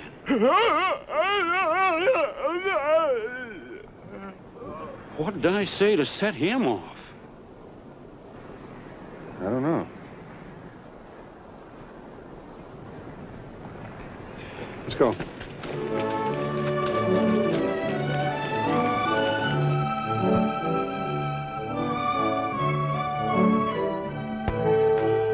Tonight is the last night of the Posada. Truly a night for miracles. First, the heart of the cruel innkeeper shall melt like snow before the fire.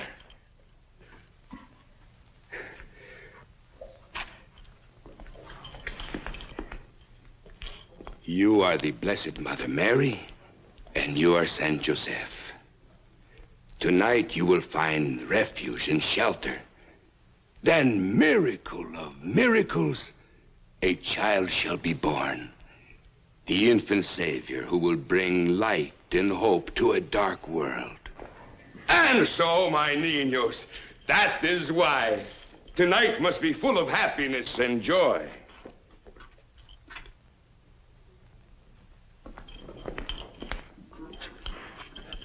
Continue with the Posada, Brother Terence. Now, Don Jesus, you'll be remembering what you have to do. Sí, Padre. Irena? See. And I'll be taking me leave to the barn. Oh, wretched me. Oh, blessed St. Bridget and St. Patrick, look down upon a poor Irishman in a strange land with strange ways, and be remembering I'm only playing a part. The foul, heartless innkeeper.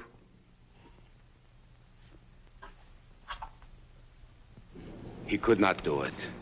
I do not believe he could do such a thing. I'm sorry, Padre. All I know is what I heard from Sheriff Yes, Dutcher. but- He was working for two brothers named Waller on a farm near Socorro. He killed one of them with his bare hands. Why do you say he couldn't have done such a thing, Padre? He was one of our boys here years ago. Oh. That explains why he got so excited when you mentioned the Padre's name. John, look at me. You remember me, Padre Basilico? You reject even me. Oh, what has this world done to you? He was such a gentle boy.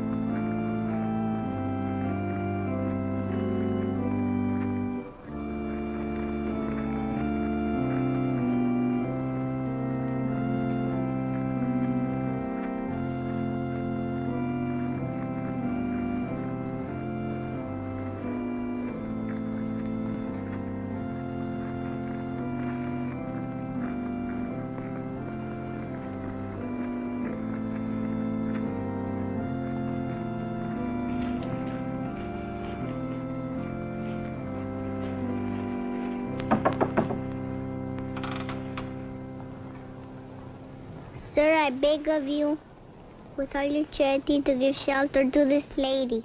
My house awaits only him who has money, and heaven help him who has none. I am the Queen of Heaven. Sure, that's what I've been waiting to hear, me darlings. Come in, welcome everybody. Merry Christmas. Feliz Navidad. There's plenty of room in the inn. Come on in now. Come in, darlings. Come in, little one. There you go. Come on in now. There's a goodbye. Come in, sister. Welcome, All right, everyone. Padre, we've Come on got to in bed now. this big fella down for the night. You got a place that'll hold him? See, this part of the barn was once used by the Army of Mexico as a prison. All right, Bruto. John, get going.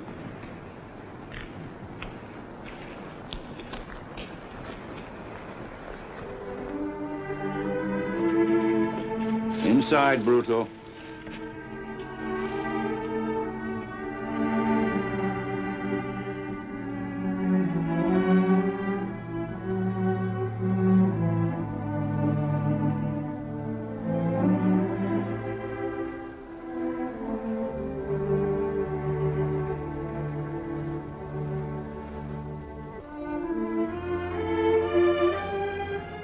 Inside. Juan, por favor.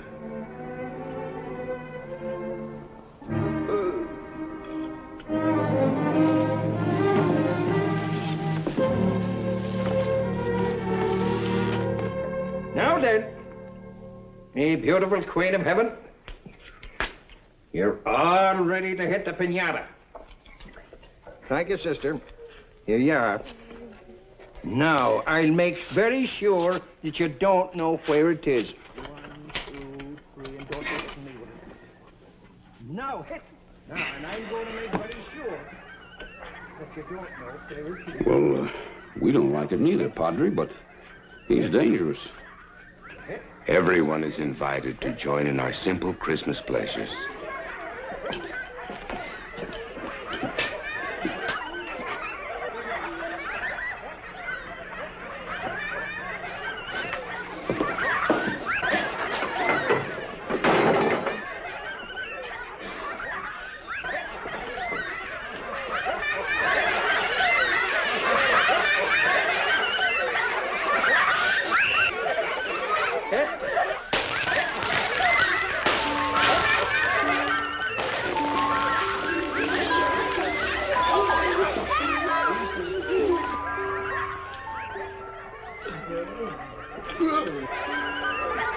human ox has gotten under my skin.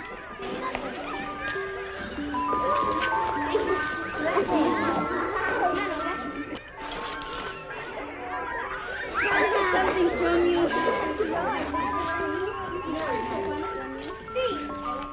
'Twas a fine day in September in the merry month of July. The morning it was raining and the afternoon was dry. When I met a fair damoiselle sitting under the old oak tree. And even a word I said to her and she said the same to me. You must be very hungry.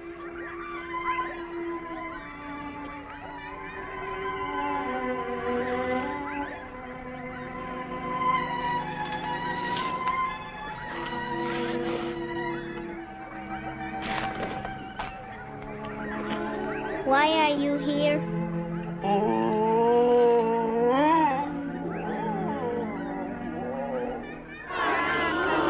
All right, now, if you insist. I just happen to have a touching little ballad from my native land about St. Joseph himself.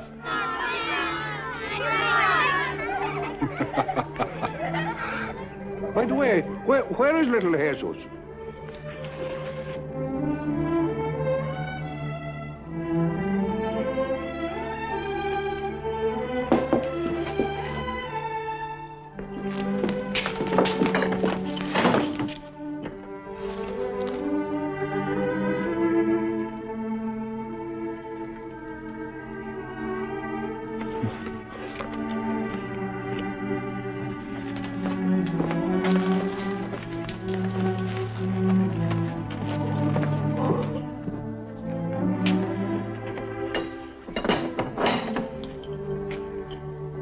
I cannot explain it, my son. The many things that can happen to a man. But it is right that you look upon every living thing with love.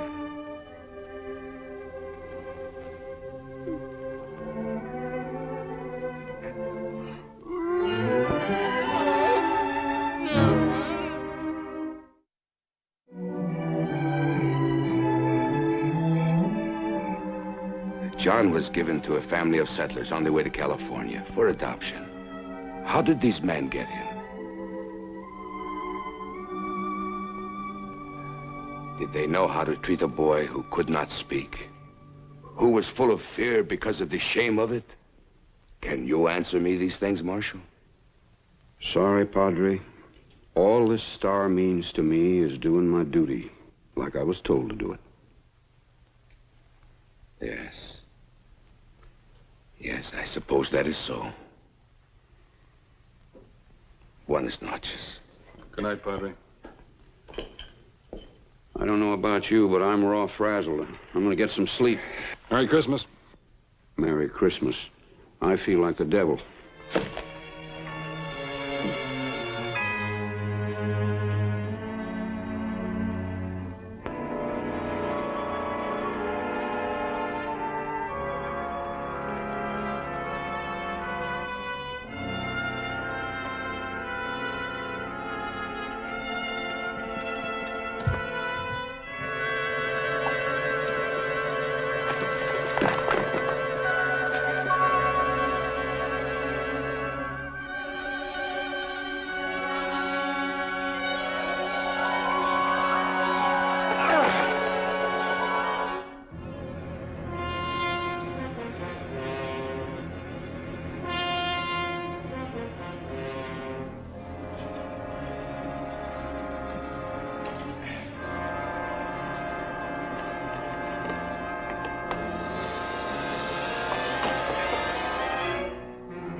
I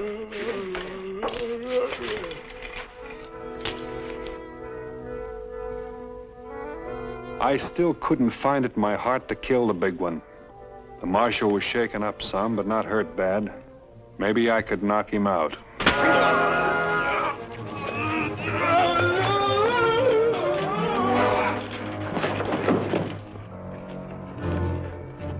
Hold it, Bruto. Bruto, you remember butt guns, don't you? Yeah, you remember. All right, move back. Go on, move.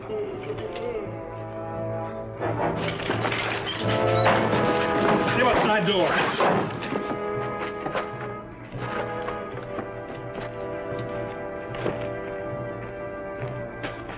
Padre, is there another way out of the barn? Oh, no, senor. He just found out. An old story for him. Trapped again. Padre, you better get the children back inside. Oh, yes. Brother Terence, take the children back inside.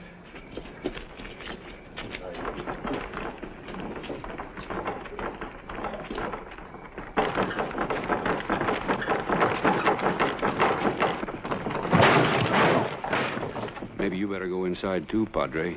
If he breaks out, we'll have to shoot him down.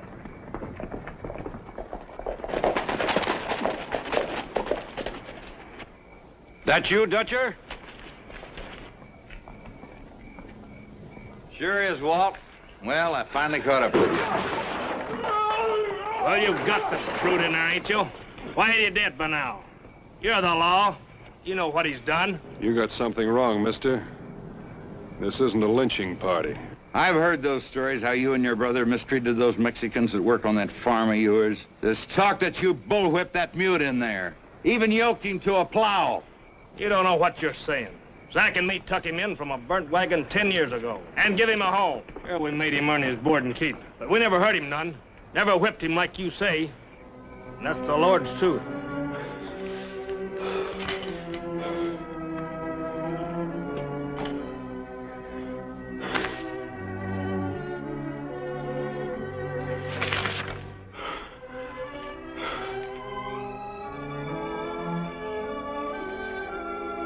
Senor.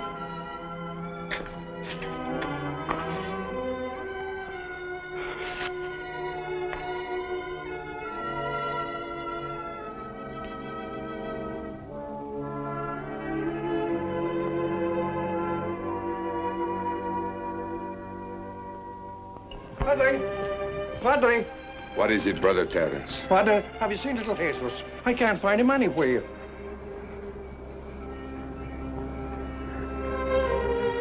Awfully quiet in that barn. You don't think. I don't know. But the lad sure took a fancy to him.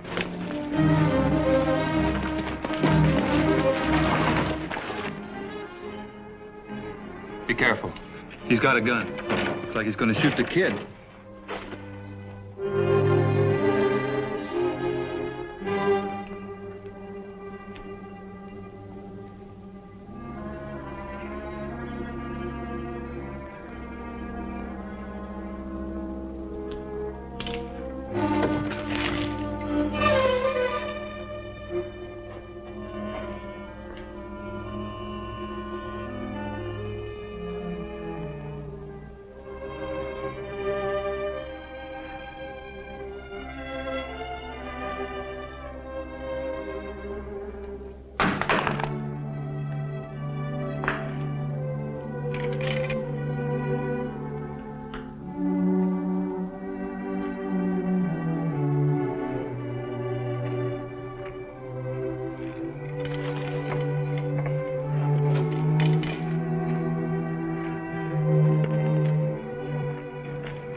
You don't aim to kill him, I will.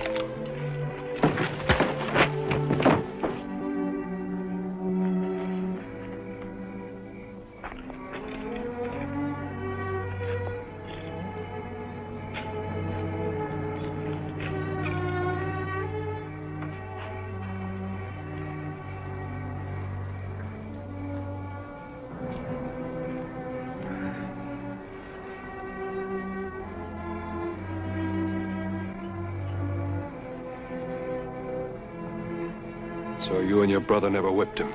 Look at his back.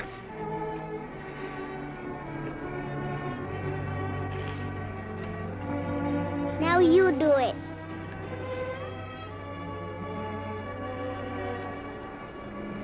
In nomine Padre, et Filio et Spiritus Sanctus.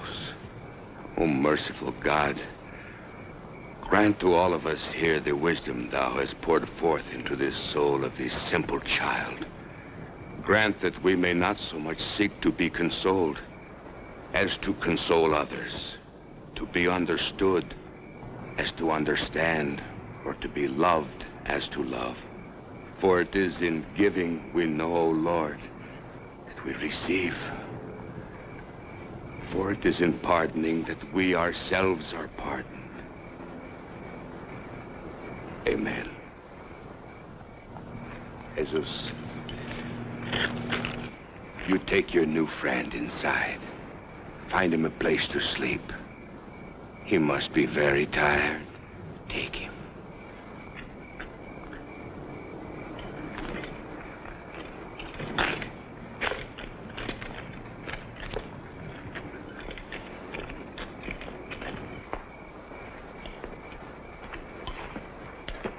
Padre, you know I have to take him back.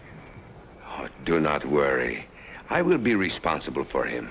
Marshal Jason and Senor Bonner will bring him to San Felipe. Sure, Padre. But you know that John has to stand trial. But if I know my people, it'll be a clear verdict of self-defense.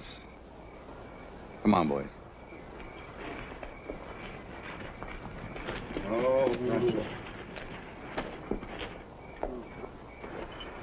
When the trial ends, as we hope it will, I will bring John back here. It is the only real home he has ever known. He loves the children. He will be happy here. I think it's going to be a beautiful Christmas. Mira, la estrella de pastor, amigos. The morning star. Peace on earth, gentlemen.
Come fall, unless your roots are anchored deep, it doesn't take much of a wind to start you rolling on. And me and the tumbleweeds have this in common. We're rooted shallow. It was late October, the sun was still hot, but the nights were getting an edge to them, and wedges of geese lined the sky at sunup. Guess I was following them south.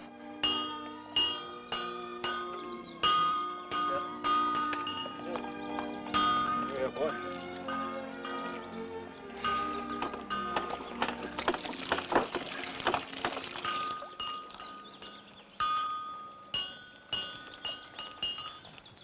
Mister, I wonder if you'd... Mister!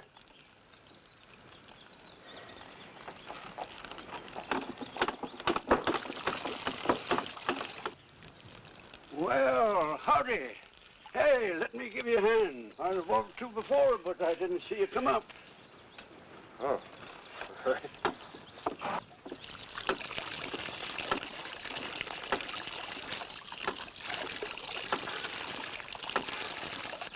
That's real good. Much obliged. Well, let's see if we can find a shoe to fit you. Hey, he looks like he's thrown a shoe. Yeah, about 5 miles back up the road. No use yelling. He's deaf as a post. Oh, I'm sorry. Oh, being deaf has its points, especially when you're married to a woman who rattles on the way I've been doing for the last 50 years. Maybe that's why he lost his hearing, so he wouldn't have to listen to me. Anyways, we made it to our golden anniversary, and we still enjoy having each other around. Congratulations, ma'am. Clay, Yeah. I got you a present. A present for me? It ain't gold, is it? Now, Emily, what did I ever do to deserve this? Just gold-plated for our golden anniversary. What's that you're saying? Our golden anniversary. Oh, our golden anniversary. And I clean forgot. You'd forget your head if it wasn't tied on. Maybe you just don't want to remember how long it's been.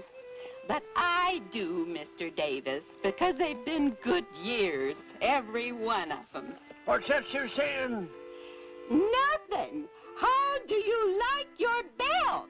Well, Emily, it's real pretty. But what you should have bought me is one of them there ear trumpets. All aboard! We're moving out, folks. All aboard!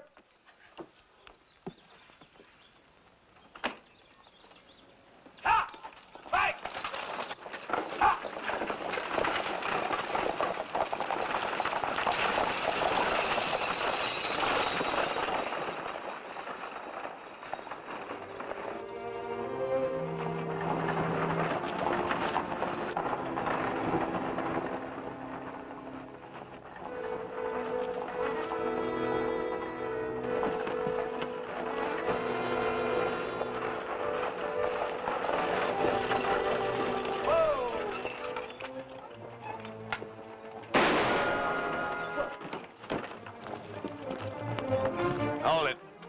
Out. Now throw the box down. Nothing in it worth stealing. I'll be the best judge of that. Throw it down.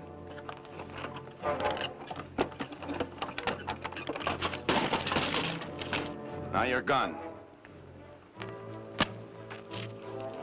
Gold buckle, huh? I'll take that too. Pull it off. I said, give me the belt. He can't hear you. He's deaf. Oh, don't touch my... Come on. Oh, my darling. Oh. Haven't you done enough?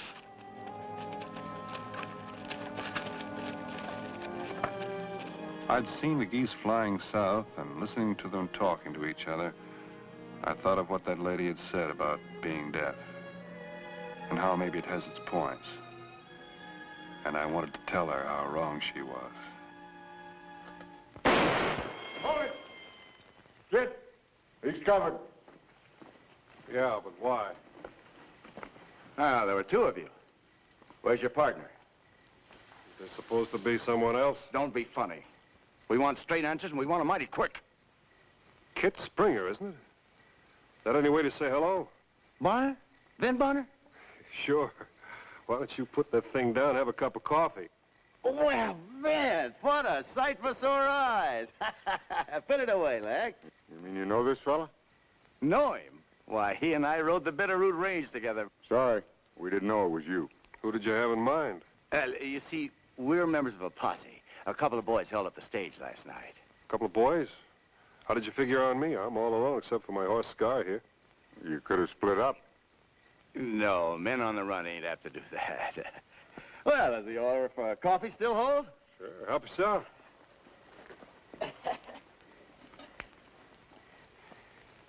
You say they held up a stage. Yeah. Could have been the one I saw pulling out of Cottonwood yesterday. Yeah, more likely. There was some shooting. One of the passengers got himself shot. There you are, Lex. Good and hot. Thank you. You know which one it was? It was some old man. He didn't do what they told him to do, on account of he was stone deaf. Oh, that's too bad. Poor fella. How about his wife? Nobody hurt her. Just the old man. Oh, this is my brother, Lex. You know, he was just a kid when you and I were riding the Bitterroot Range. Hi. Sheriff at Cottonwood. He grabbed a couple of dozen boys and swore us in as a posse. That's why we took a shot at you. We're sorry. Sorry with me, as long as you missed. Where's the rest of your posse? With the sheriff. He thinks the killers are headed for Patch Canyon. We don't see it that way. No, we figured that they would head for the South Pass. Because if they made it, they'd be in the clear. With nobody between them and the border. Sounds reasonable. Well, not so reasonable now we run into you. That is, unless you've seen somebody pass during the night. Only thing I saw was a flight of geese. Well, I reckon our hunch was wrong. Because they would have to come right by here. This is the only trail, isn't it? That's right. Of course, I've had my fire burning for a couple of hours. They could have seen it and gone around. Well, yeah, that's right, Kit. They could have.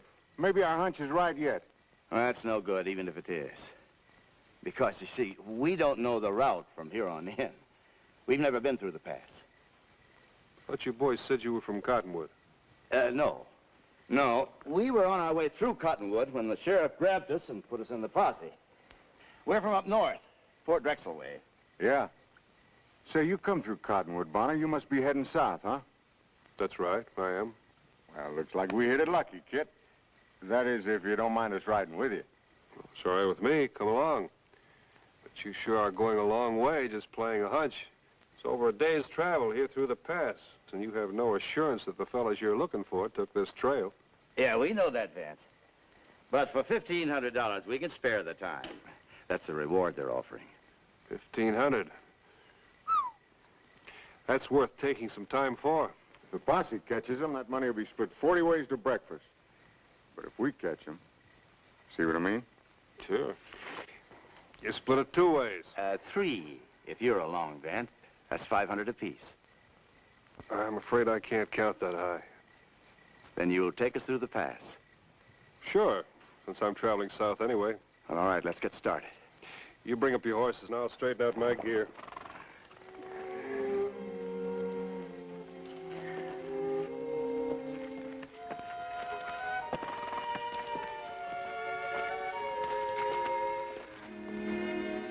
Wasn't much of a trail, just a little rocky path that wound up the mountain. It was hard riding, too. I had to hand it to the Springer brothers, though. They never complained.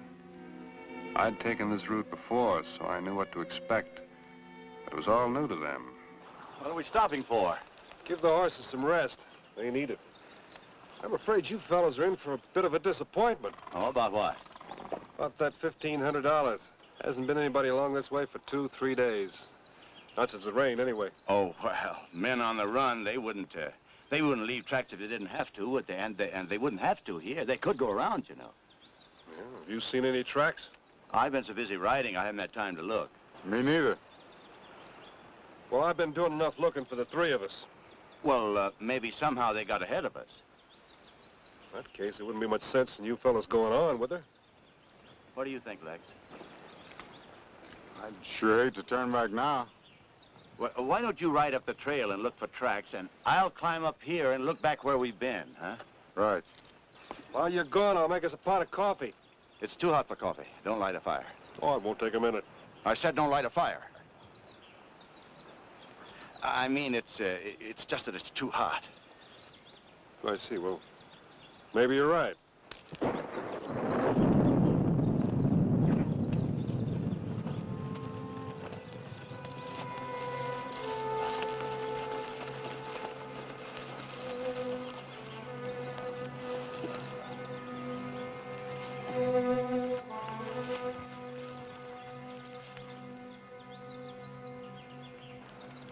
For a big man, you move awful quiet, Kit. I didn't know you were asleep. I didn't mean to wake you. I just wanted to borrow some of that water. Sure. Help yourself. Thanks. You spot anything from up there? No, not a soul. Did you pick up any tracks? Oh, there's nothing but rocks up ahead. Oh, I could use some of that. Sure is hot. You think this is bad? That's about 10 miles up ahead that's nothing but rocks and rattlesnakes. Well, does it get better after that? Sure. But by that time, a man's too beat to care. If I were you boys, I'd turn back to Cottonwood. Well, we've come this far. We might as well go the rest of the way. Suits yourself. That's a nice-looking belt you're wearing. Huh? That belt. I don't think I ever saw one like it. Is it gold? Oh, yeah. Mex. Got it in Nogales. Thought you fellas said you were from up north. Well, we drift a lot. You know, jobs ain't easy to find. Oh. Sure is a nice belt. Too bad you got it all spotted up there. Spotted up? Yeah, looks like dried blood. That's what it is, all right. I cut my wrist a few days back. Bled all over myself. I'll probably have a heck of a time getting that thing clean. Yeah, blood stains are apt to be kind of permanent. Too bad. Nice buckle. Well, if we're going, we'd better get started. Yeah, guess you're right.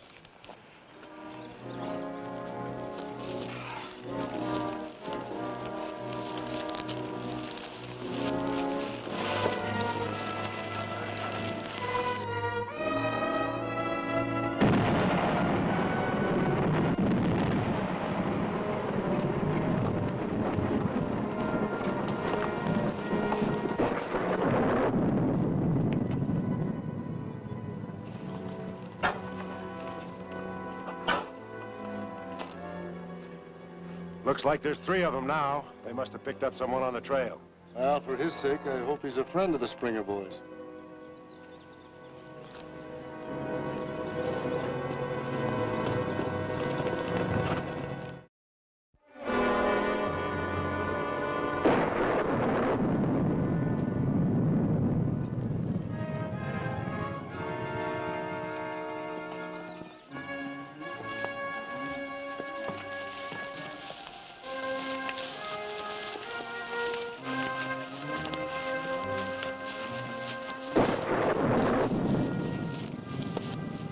Why did you tell him that cock and bull story about your wrist? He keeps trying to get a look at your hand. Well, I had to tell him something. Well, keep your paws out of sight. Are you still looking for tracks? No, I'm looking for the trail. I thought you knew your way around here. I thought so, too. Well, we're never going to catch them at this rate. You're the fellas trying to make the 1,500, not me.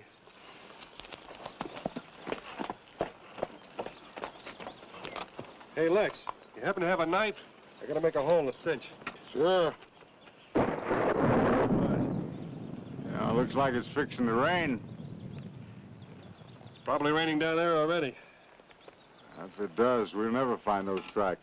The rain will cover them. The only tracks on this trail they're gonna cover will be ours.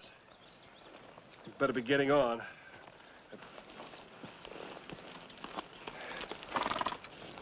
Oh. I almost forgot to give you a knife back. Say, you're bleeding again. Yeah? Dang thing keeps breaking open. Yeah.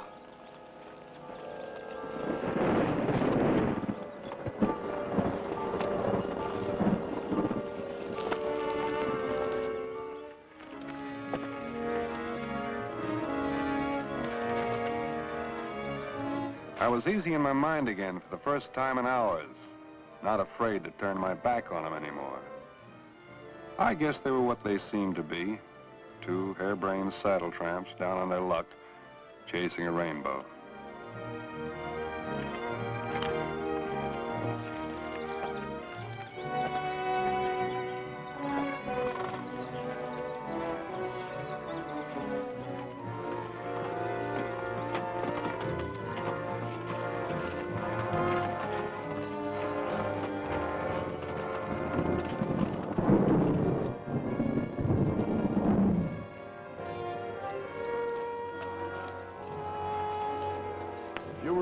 Doc, which way would you go?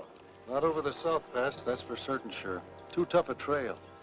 Longer to the border that way, but a lot faster, safer, and easier to follow. You're forgetting one thing. The Springer boys don't know this country. We're both forgetting something. They picked somebody up along the way. That somebody could know where he was going. Right. Let's take the South Pass.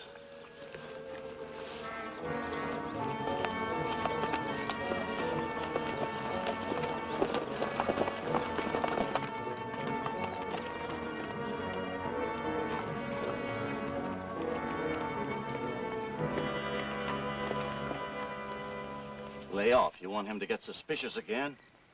If he does, it'll be the last time. We don't need him anymore. He's taken us far enough.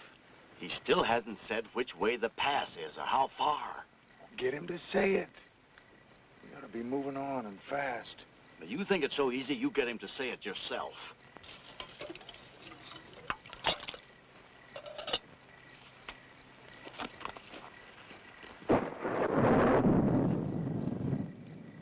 Moon ought to be out pretty soon. About an hour or so. Think it'll give out much light? Maybe. Up to see by? See what? Well, you said we were almost through the pass. We still got some ways to go. Well, then why did we stop here? The horses could have felt their way. Simmer down, kid. You're not going to find those men you were looking for. Posse probably caught them hours ago. Maybe. And maybe not. I'm still playing my hunch. Any towns up ahead, Bonner? English Creek, if you want to call that a town. People live there, don't they? In that case, maybe somebody's seen those men we're chasing. Well, we'll find out tomorrow morning. Look, if you fellows are so anxious, why don't you go on ahead? I'll tell you the trail. The trail's pretty good from here to the timberline. You get to the timberline, cross a patch of shale, about 100 yards or so. Then you take a sharp left-hand turn and go straight up. There's a cairn, a pile of stones there to mark the place. Don't miss it, you'll wind up at the foot of a cliff. And at the top of a ridge, you go a couple miles further, and it should be smooth sailing. That is, if you're still in one piece.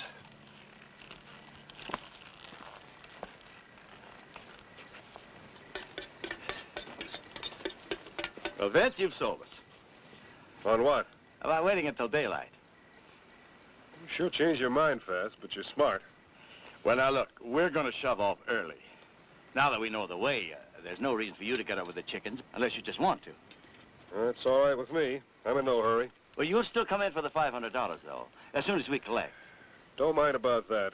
Like I said, I was going south anyway.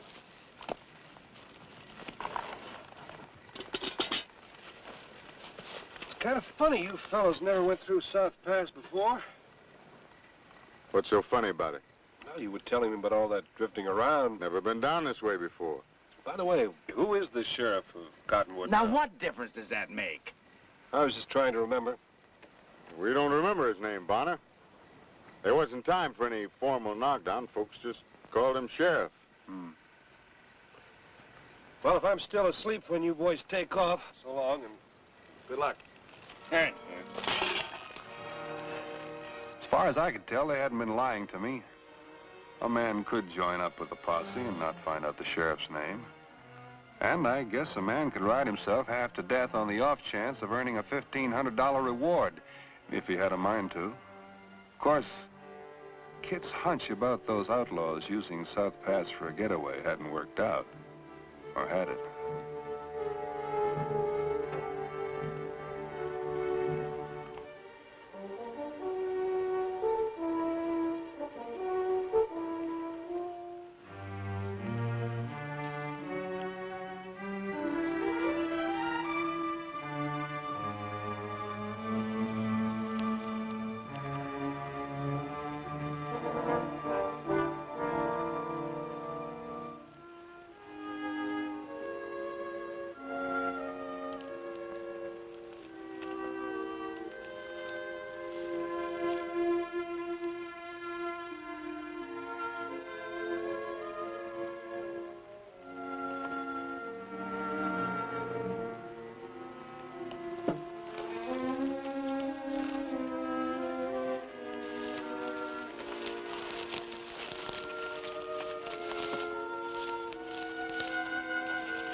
What got into you? You had your chance. He was asleep. Why couldn't you do it?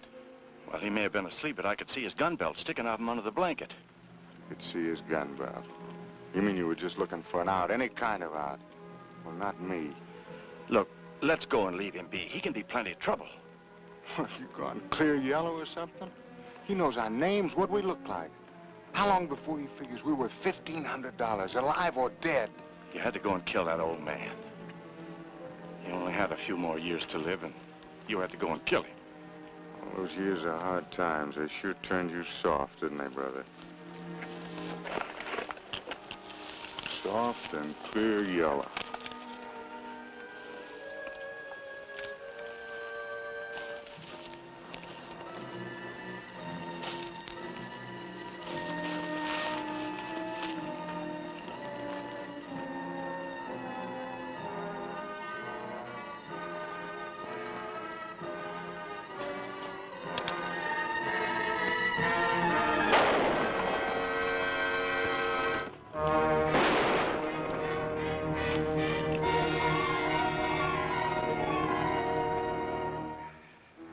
Kid! You got him! Kid!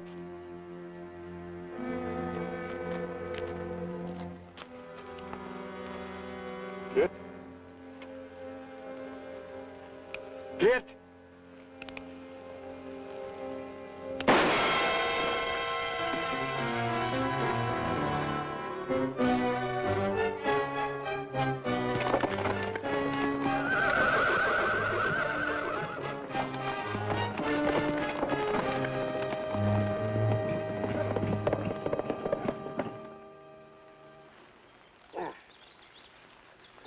You live, Vince, so stop fussing. What are you doing way out here, Doc? You just stay put till I finish here. Ain't no law saying a doctor can't go along with a posse, is there? Figured somebody was going to get shot, only I didn't count on it being you. Neither did I. I hit one of them. Missed the other, I think. You missed him all right, but you sure scared daylights out of his horse. That critter come down the trail like heck wouldn't have it. When we tried to head him off by firing a shot at him, he went over the cliff.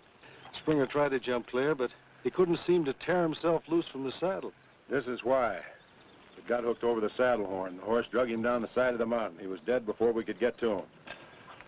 The young one killed the old man for this when they held up the stagecoach. Yeah, I talked to the widow. She gave it to him for their 50th wedding anniversary. Bonner, you're $1,500 richer. Gold plate. Worth maybe $2, $3. 50 years. Sheriff, would you send that reward money to the old man's widow?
You've seen towns like this, where all you can see is one brand.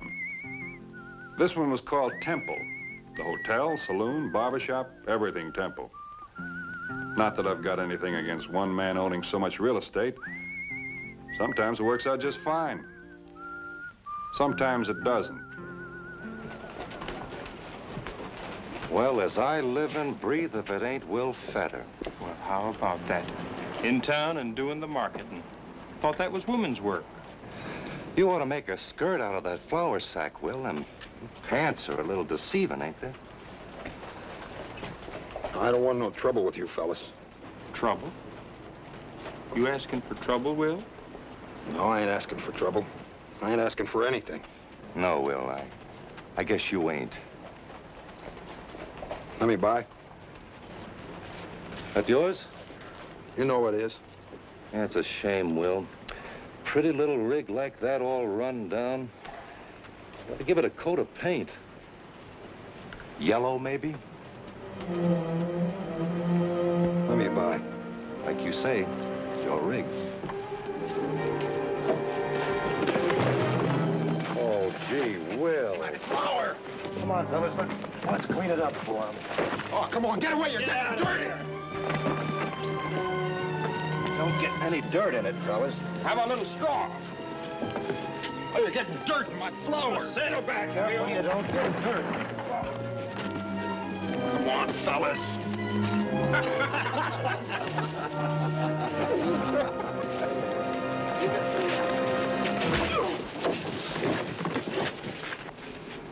Three to 1. The odds are a little better now. You're playing it alone. You'll get no help from him. All right, what'll it be, one at a time or both at once? You know what's good for you, mister? I never seem to, somehow. All right. All right.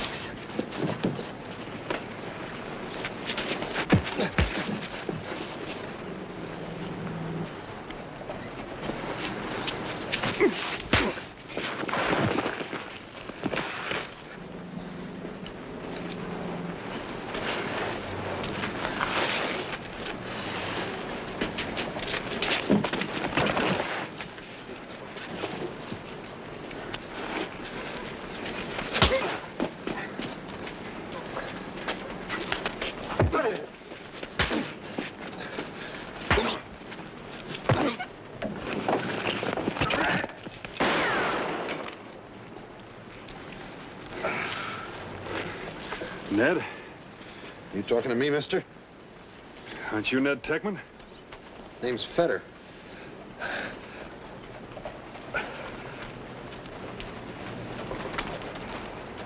Red, see he gets back to the ranch.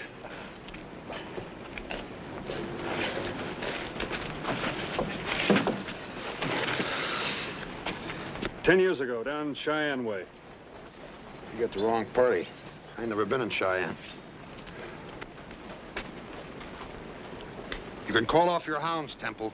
Chew me up all you want to, but you're not gonna push me off that land. Cattle starving, place going to dust. The way you run it, you're not even fit to be on that land. That don't happen to be the way I see it. I told you what I'd give you for it. $2 an acre, that's a fair enough price. Not 2 an acre nor 20. I want that land. No! I've never made any bones about it. No, do you understand? And I'm warning you, Temple, you stay away from there. Go on. Tell me what you do. I'd be real interested to find out. Here. Here.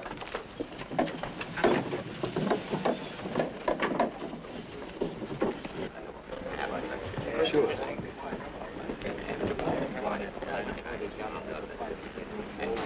Well, that's a waste of good whiskey. Depends on what you use it for. Joe, give me the bottle. There's quite a show you put on out there. I'd heard you were good with a gun, but your fists.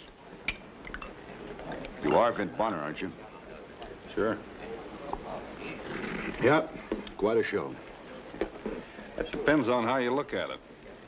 You mean Will? Let me tell you about that. People around here don't particularly care for Will Fetter. He's as yellow a coward as a man can get. You can call him names, insult him. He'll just stand there and take it. Where I come from, a coward is a man you leave alone. Unless he's got something you want. Well, there isn't much in this region I don't already have. You'd be Temple. I should have known. Where are you headed, Bonner? Pine Valley? Oh, yeah. They pay top wages up there, I understand. 20 a month, bunk and board. I'll pay you 30. 30? In advance. You like my deal, you stay. You don't, you keep your 30 and you're on your way. Your payroll seems full enough. Why ask me? Can always use a good man. All right. Let's say I make it 40. You go after a man. You go after a man to get him, don't you? If he's worth it. Well? That fellow, Will Fetter. What about him? I knew a man who was a spitting image of him, named Techman. Real nice fella, but a real heller when he gets started. You haven't given me your answer. Tell me something, Mr. Temple. Anyone ever turn you down? Not for long, Mr. Bonner. Not for very long. Shall we go? Temple seemed a fair man. Tough, but fair. Food was good, bunkhouse clean, and $40 a month was a lot of money. But the real reason I hung around was that I wanted to see my friend Ned Techman, who now called himself Will Fetter.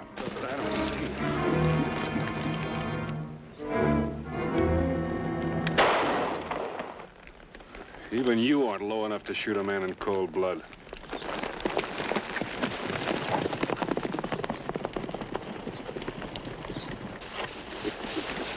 A lucky man, Will. I had this aimed right where your guts ought to be. His calf, it's dead. Usually ain't so generous with trespassers. You can call this a warning. This is 2 in a week. How much am I supposed to take? You mean how much is your wife supposed to take, don't you, Will? It ain't 2, it's 3. Me and Chavez found one across on the creek bed this morning. Must have got into some poison. You know, you're really gonna have to do something about that fence of yours, Will. You ain't gonna have no stock left at all. That fence was all right yesterday. That was yesterday.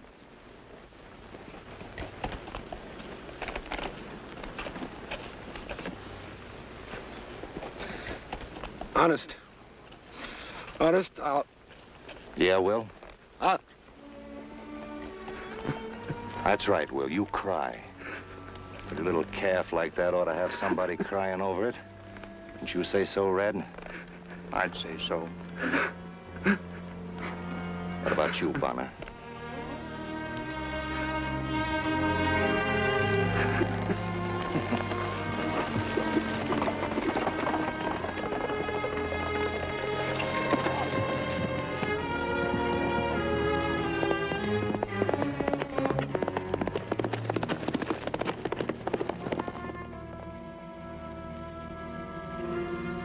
Rough a man up, push him around all right.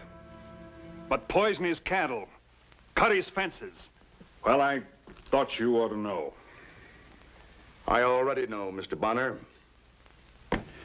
Fact is, I'm the one who gave the orders to cut down the fences and put the poison out. Why? I want Will Fetter's land. You've got 30,000 acres and you want his 150. $40. Keep it. All right, go on. Go on. You've seen Will Fetter's side. Hang mine. Tell me what kind of a side you could possibly have. This is Temple land, Mr. Bonner. Do you have any idea what that means? I was 5 years old when I came here. Only it wasn't just me then. It was me, my mom, my pa, my 2 brothers. And what do we find? Rich, green meadows. Not a blade. It was all yellow and brown and dust. My pa is soft. He's all for going back. But not Ma. She makes us take it and work it. Makes us trench water from the hills. And our hands are raw. Still we dig and we work and we dig. She keeps at us and it grows. We're fighting every kind of varmint you can think of, human and animal. But it keeps growing, and we keep it ours. And then the war. I go, my brothers go, but when I come back, I've got no brothers, I've got no Ma, I've got no Pa, and no land either. The year I leave, Ma dies and Pa takes over. Without her, she's nothing. You should have seen my land when I got back. People crawling over it just like ants and poking at it and poking at it. So you set out to get it back? Every piece. 20 years it takes me, but I get it back. They're willing to sell, I buy. They ain't, I push. All except Will Fetter. He wouldn't push. Don't you credit Fetter with anything like that. It's his wife who's holding out. Her land. Her pa left it to her. The why she wants to keep it and will either is beyond my understanding. You ought to see it. I can stand on the ridge and look down on it, and there it is, smack in the middle of Temple Land. A smelly, brown island, dusty. You just have to see it. It's right back where it started 50 years ago. Then I think of my pa, yellow like Will, and what he did to that land.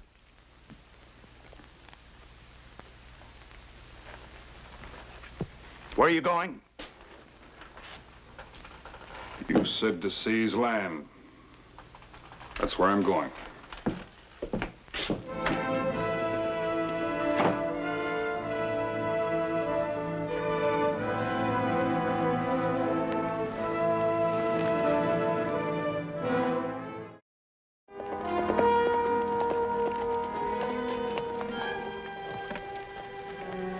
It didn't take a thinking man to understand Temple's hatred for Will, or anyone he thought yellow or coward.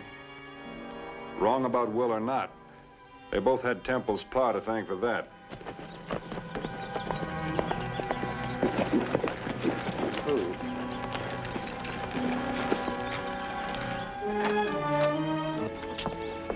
Get away from here. Isn't enough to tear down our fences, poison our herd. Now he's sending his men in here. Nobody sent me, ma'am. I'm here on my own. Don't tell me. What are you doing here? I'd like to talk to your husband, ma'am. Never mind my husband. I asked you, what do you want? Oh, then I'd like to talk to you. Go on, talk. Well, ma'am, I don't talk so good with a gun pointed at me. Will! Will! Will! Hurt you, Mrs. Steckman.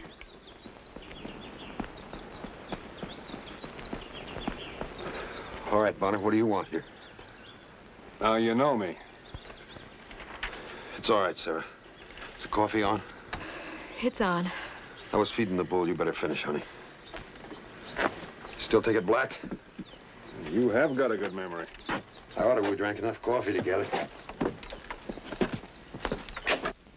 But to let them push you around, destroy your life, destroy your place,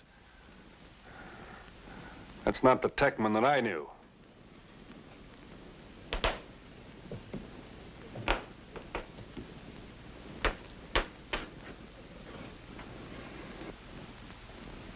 The man you knew 10 years ago went to prison.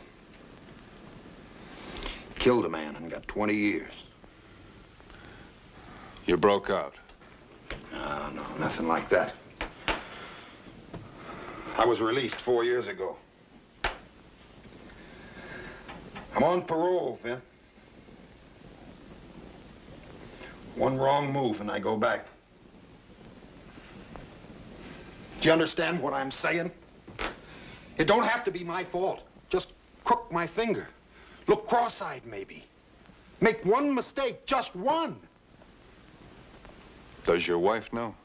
Yeah, sure she knows. I tell you, Vin, without her, Does anyone else know? No one.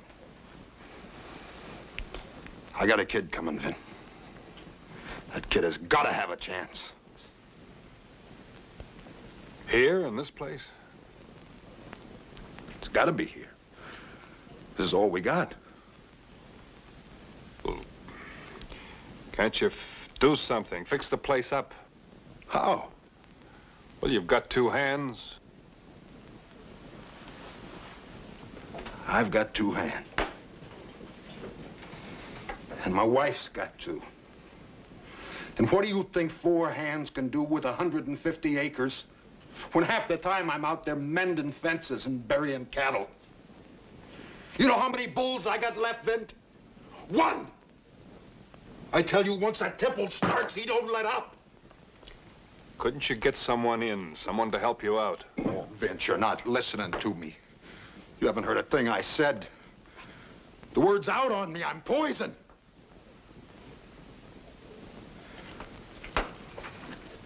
I come in here sometimes at night alone when Sarah's asleep. And I picked this thing up, Vint. And load it. I think what it can do for me. Both ways.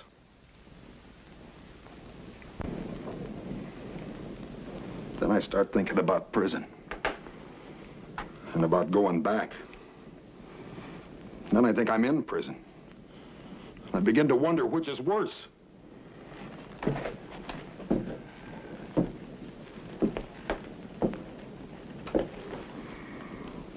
That's not the answer, Ned. It's an answer. Not a good one, maybe.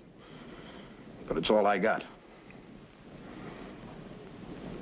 You're not going to tell him. Not Temple. No one.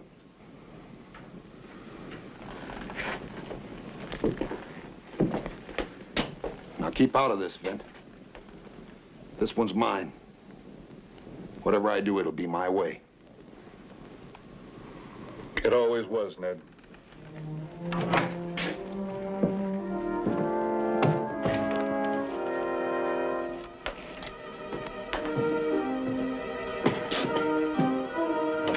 Will!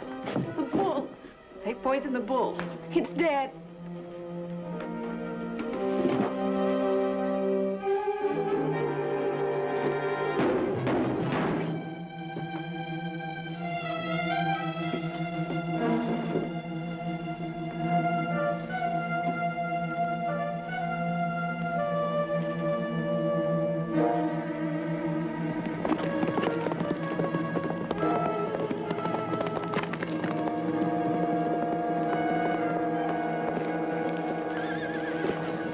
Bonner?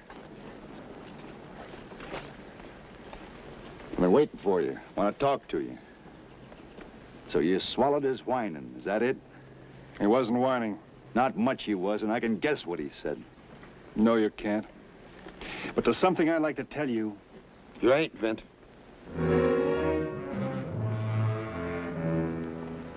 Well, looky there. If I don't see a gun, Temple, pointed right at your belly. Now, who'd ever believe a thing like that? Ned, listen to me. Shut up, Vint. I told you once, no more. Keep out of this. Listen to him. Hey, don't he sound right powerful? Put 2 red cents on... What, Temple? It's your turn. Tell me what. Yes, sir. Tough. Real poison. Especially when he's got the drop on an unarmed man. Give him your gun. Ned, think what you're doing. Give it to him! No. What's the matter, Will? Run out of sand so quick? I'm gonna kill you, Temple. Ned. Sure you are. But not from out there. Come close. Get yourself a good clean shot. All the things you've done to me, my wife. Closer. A few feet closer. My stock, my home. There, that's the place. No man could miss from there. You're talking yourself into a coffin, Temple. I ain't talking myself into anything.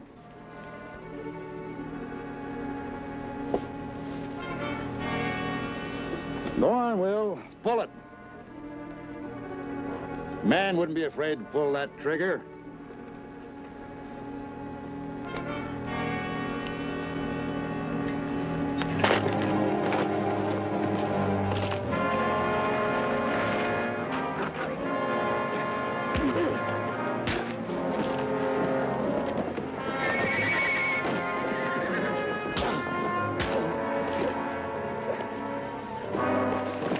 Stay right where you are, all of you.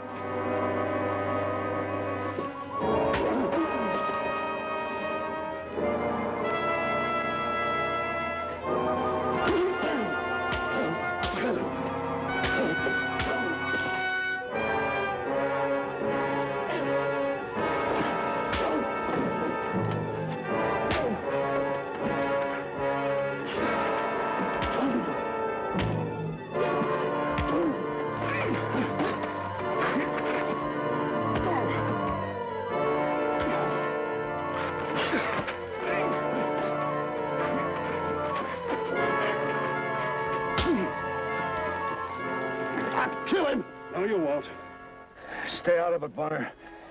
I ain't asking to be saved for a thing. Not you I'm saving. Stay out of it.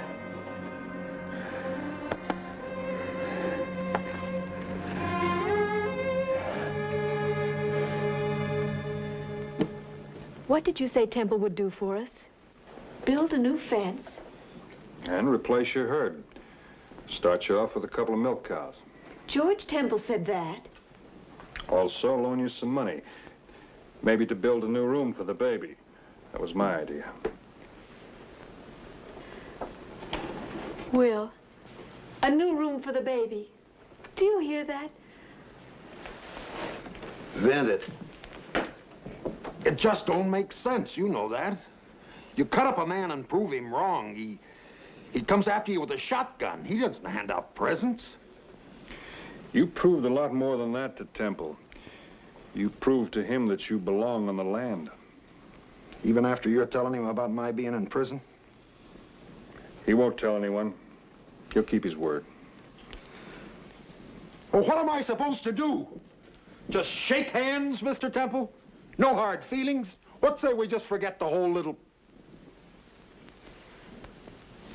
You think I'd give him that after what he's put me through? I don't know. That would take a pretty big man. Will, if he meant what he said, then... I don't care what he said. I'm not taking any handouts from Temple. You always were a hard-headed cuss, but I never knew you to pass up a good thing. It's mine to pass. Not all alone, it isn't. That barn of yours is in bad shape. Comes the rain, it's gonna leak buckets. I got buckets. That's good, because you sure won't be needing them for milk without any cows.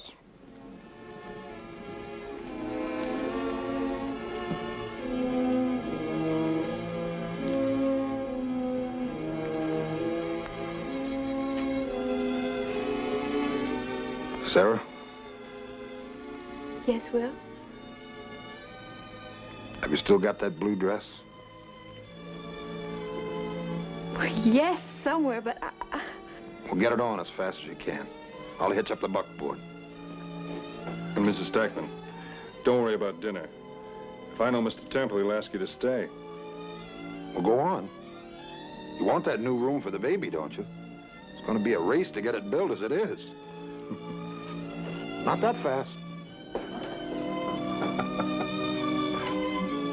What are you grinning about? Who's grinning?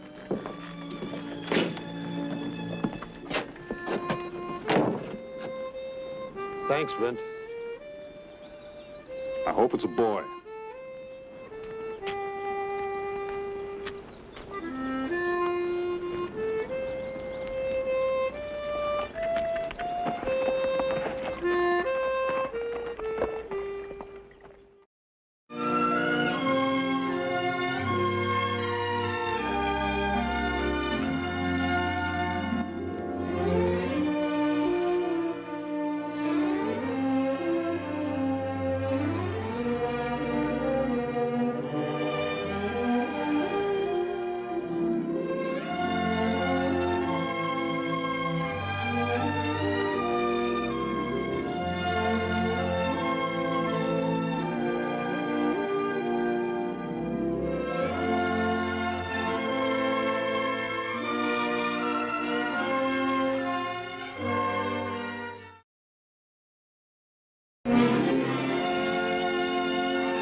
Well, Scar, here we go through 10 Mile Canyon again. 10 miles of cliffs no more than 50 feet apart. Oh, there's nothing to feel squeamish about. Besides, it's the only way to get to Smoke Falls.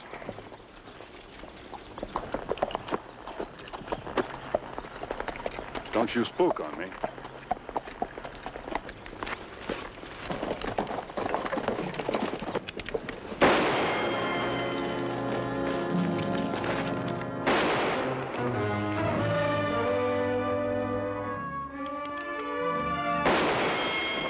Who in front of you shooting at?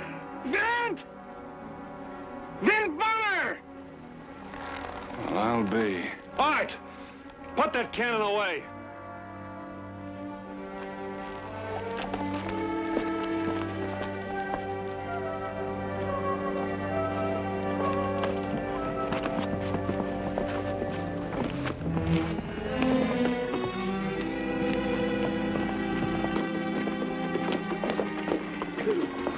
Art, who you gunning for? I'm sorry, Vin. It was the sheriff. Sheriff? Looks like I nicked you. Let me take a look at it. All right, now, but hurry it up, because that sheriff's going to be coming here with a posse from Smoke Falls. Hold still. I'm in real deep trouble, Vin. Well, it won't help none to panic. Can't run no more. Horse is going lame. They're out of grub. Yeah, your arm's gonna be all right. Just took away a little meat. Thank you.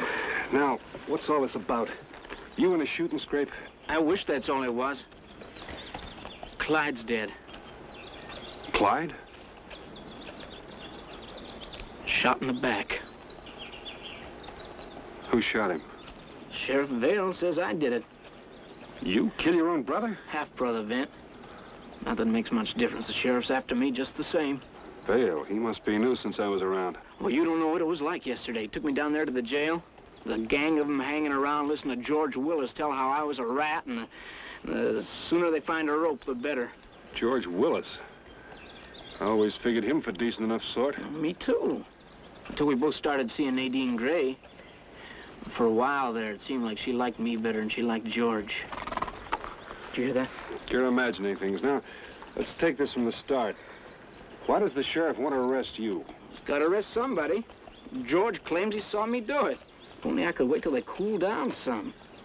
Vint, if you was to ride down there and meet that posse, make them see my side of it. Well, they'll respect you, Vint. They'd have to hear you out. I've only heard your side of it. I wouldn't lie to you, Vint. Look, I'll meet you 4 miles down the canyon at Squirrel Rock, noon tomorrow, and I'll give myself up no matter what. All I'm asking for is a fair trial.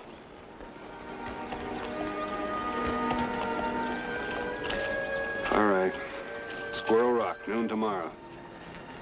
I'll see what I can do about that posse.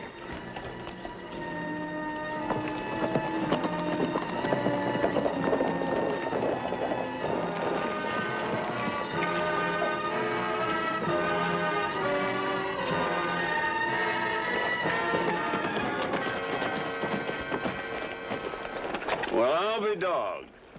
Howdy, Sam. You know this man, Sam? Do I know him? Why, this here's Vint Bonner. We worked side by side at the Bar Triangle 3-4 years ago. What you doing down this way? Came down to look at some of that cattle your boss wants to sell. Did you see anybody when you came through the canyon? Only Art Hemper. Doggone and Vint, that's the one we're looking for. Yes, I know. You want him for murder. You knew that and you let him ride on. What kind of a citizen are you, Bonner? You could have brought him in to save the sheriff the trouble, you know. I've known this youngster a long time, Sheriff. He says he didn't kill his brother. He says he didn't, and I got enough against him to hang him twice over. Do you think I'm out after him for the fun of it? All he wants is a trial. That's not too much for any man to ask. He'll get a trial, all right. He was hoping it'd be a fair one. So long, Sam.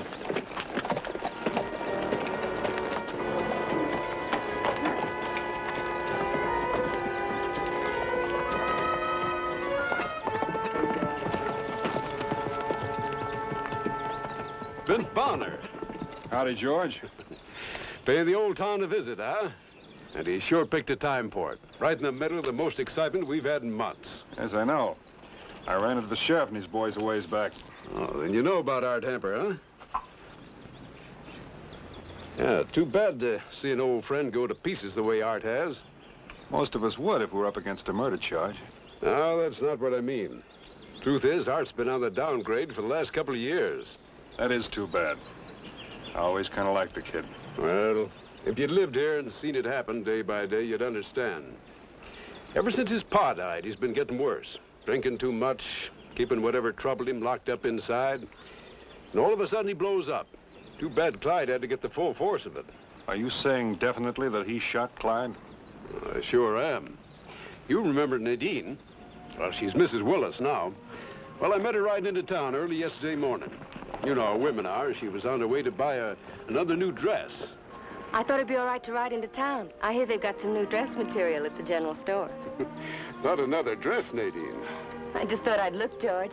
Honey, you do more than look. Buy the best they got.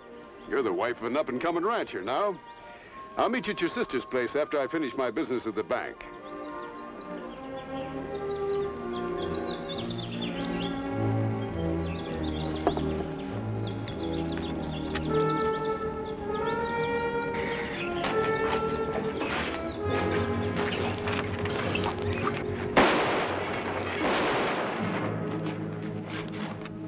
You see that?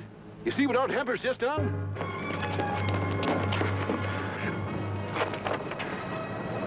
We better get out of here before we get killed, too. Hey, come on, hey.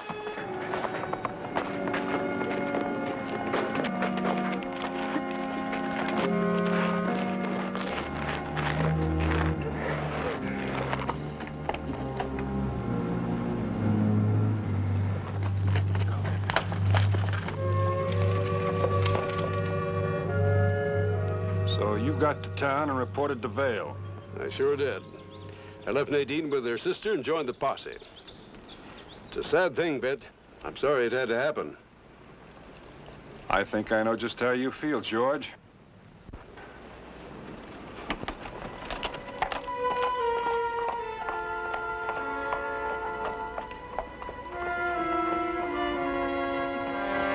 I'd heard Art's side of the killing, and now I'd listen to George's. I made a stop at Nadine's sister's place, but Nadine was out. I left word I'd be back, and that's when I got the idea of talking to Tom Yancey. Hello, Mr. Yancey. Vint Bonner, come right on in. Come right in. The gate's open. How have you been? Fine, fine. And what brings you into Smoke Falls, Vint? Well, I came in to look at some bar triangle cattle. Fine. We'll be glad to handle any deal for you. That's not what I want to talk about right now, though. Came to talk about Art Hamper. What about him? He says he didn't kill Clyde. I never did associate him with the regular killing kind. Looks like we're in the minority, Judge. You know, old man Hamper married again after Art's mother died. That's how Clyde came into the family. You know, it seems that old man Hamper was doomed to have bad luck with his wives. This new one died on him about 2 years ago. What I had in mind were motives. It sure would help Art a lot if there were no reason for him to kill Clyde. I'm afraid Art had every reason to kill Clyde. How's that? Well, the old man left the whole thing to Clyde. Lock, stock, and barrel. Art was out in the cold without a nickel to his name. You sure? Well, I was there when they read the will. I took Art aside and told him I felt the whole thing was grossly unfair. Do you know what his answer was? What? He said his father owned the property, and he had a right to dispose of it any way he saw fit. I found out afterwards he stayed in town and got drunk. How was Clyde about this? Pleased. And to give him credit, embarrassed. Not embarrassed enough to do anything about it, though. Oh, he gave Art a lot of talk about how a piece of paper didn't change things between brothers. It was Art's home, and everything would be the same as it was before. Well, much obliged, Mr. Yancey.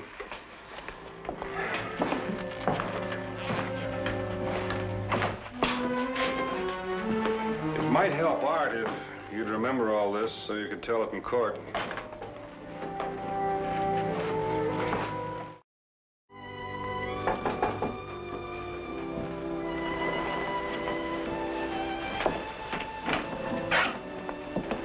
Mr. Bonner. I hope I'm not intruding, Mrs. Willis. Well, I know it's a pleasure to see you again in Smoke Falls. I don't suppose you remember, but most of the girls here had a crush on you. That just shows you what a fellow can miss. Won't you sit down? Thank you. I suppose you're wondering why I'm here. You want to talk about Art Hemper? Yes. George told me you witnessed the shooting. I did. But since I'm married to George, he speaks for both of us. Well, I have no reason to pry. I just thought I might be able to help Art. I guess just about everybody in town is against him. It wouldn't do any harm for you to talk. You'll have to say something at the trial anyway. All right. But first, you ought to know that Art and I went together for a while. He told me that. Oh. We were very fond of each other. We even figured on getting married. And then all of a sudden, everything just came to an end. You don't have to talk about that unless you want to. I started keeping steady company with George. Didn't Art turn up again? No. I'd hear about him occasionally from friends. George never liked that, though, whenever Art's name was mentioned. What are you doing here? I'm on my way to town. You have to go by Art's place to get there? Sure. It's the shorter way. You know that as well as I do. Maybe you think I don't know what's going on in your mind. Anybody even mentions Art's name and your eyes light up like somebody built a fire behind them. That's a rotten thing to say just because he's an old friend. Seems to me he was a little more than an old friend. You're in love with him, weren't you? All right. I was in love with him.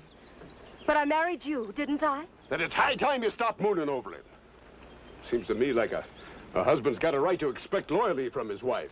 And just what do you think you've had?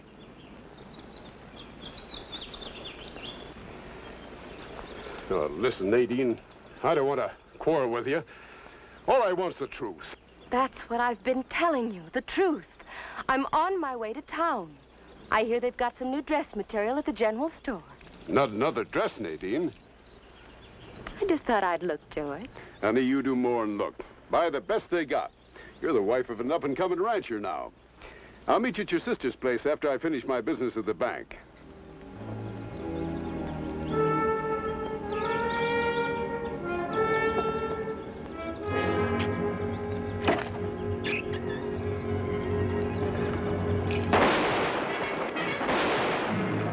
You see that? You see what Art Hemper's just done?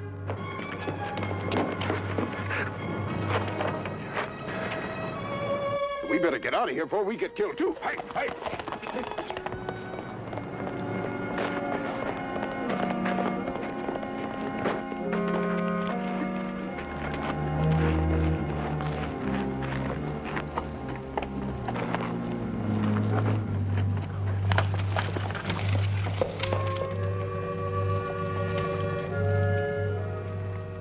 I reckon you know the rest of it. George asked me to wait here and then went to join the posse. Then you actually didn't see Art shoot Clyde. No. I told you all I saw. And as far as you know, it could have been someone hiding somewhere around the barn. If anything, it looked to me like he was trying to help him. One more thing. Was there any talk of a lynching? My husband was one of those most in favor of it. I see. I'll be moving along. Mr. Bonner? Yes, ma'am? I don't want you to get any wrong ideas. I'm a respectable woman. And I'm loyal to the man I married.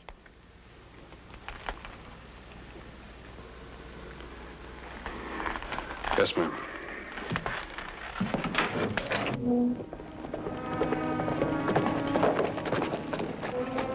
In a day's time, I'd learned a lot about Art Hemper and a few other people. But I was as far from the truth as ever. Then it came to me that the answer was probably with Art himself. If he kept that appointment at Squirrel Rock, it would be a pretty good sign he was innocent. You're right on time, Vint. So are you, Art. I don't mind telling you I'm glad of it. And get them hands up high. Get them up. You know something? You just answered a question that's been bothering me a lot. Don't you try nothing, Vint. Sheriff's gang's just up the canyon looking for me any time now. They're apt to find my back trail and follow it here. Sheriff Vale's no fool. He's got guards at both ends of the canyon. That won't stop us. Us? We're riding out of here together. I'm gonna be your prisoner. You take that gun, you keep it on me. Now make it look good, because mine's gonna be right here under my coat, aimed at your belly. You'd be smart if you gave yourself up. If you killed Clyde, there's what the court calls extenuating circumstances. They'd still hang me, and you know it. Okay, let's get going. Soon we'll be out of this canyon. I'll be a free man for the first time in my life. You're wrong, Art. Clyde's gonna be between you and any freedom. You think I'll give him a second thought? I hated him. Could be you hated the wrong man. He didn't take the ranch from you. He only took what was given to him. Your own father did that. Pa was all right. Till Clyde and his mom moved in. That's when the trouble started. What trouble? Two of them ganged up on me. Very first day. Everything I did was wrong. They poisoned Pa, so he was against me. Maybe you didn't give them a chance. I did. Figured we was even up. He had a ma. I had a pa. Guess the real trouble came when she died. I didn't care much. She never had a kind word from me, never once. Pa didn't understand. Seems from that day on, he cared more for Clyde than he did for me. I never knew how much more until he died and Clyde inherited everything. I had nothing. Clyde never gave me nothing. That's how this whole thing started. I needed some money. I went to Clyde and asked him for it. Remember that day? I was in the fields working on the fences. Clyde was out in the barn currying the horses. Clyde, I've been figuring going into town. How about let me have some money? Thought I told you to fix those fences between the pasture and the alfalfa. I did yesterday. And you done a mighty poor job. I was out there not an hour ago, and they're all busted down again. Must be a new break, then. New break, nothing. All right, I'll fix them tomorrow. Look, all I'm asking for is $5. By tomorrow, them cows will have all the alfalfa torn up. You're gonna ride out there now. And you better do a decent job this time. I done a decent job. Now, you think you can do any better? Go ahead. Ain't no law says you can't fix fences same as me. Who do you think you are you can talk like that? I give you free grub, a roof over your head? And I try to do my part. All right, I'll fix them fences now. You bet you'll fix them. Now, how about the money? I'll see about it. Look, Clyde, a man can't go on and on like this without a cent in his jeans. Now, can't you give me the money now? If you want money, you gotta work for it. I wouldn't mind paying a little extra to a good hand. I am a good hand, and you know it. Anybody else will give me $30 a month on top of living. Ain't a week goes by, but I don't turn away better hands than you. All of them willing to work for keep. Art, if you don't like it around here, you can shove off any time. You're real anxious to get rid of me, ain't you? You're soft so Pa till you got what belonged to me. Don't think Pa didn't have you sized up. He knew who deserved the place and who didn't. Now you get along and fix them fences, you hear? All right, Clyde. I guess I ain't got no choice. Get. Sure. But tonight you're gonna be asleep, and I ain't gonna be able to ask you, and I want to go to town. Look, Clyde, I'm begging you. Give me the $5, please. I told you. I ain't paying for no drunken sprees. Now get! You ain't gonna treat me this way no more. I'll treat you any way I like. And you want to know why? Because you ain't no earthly good. Why do you suppose Nadine married George instead of you? Don't you bring her name into this. She was just playing at love with you. When it come to settling down, she picked herself a man. Now you get to work or I'll run you clean off the place.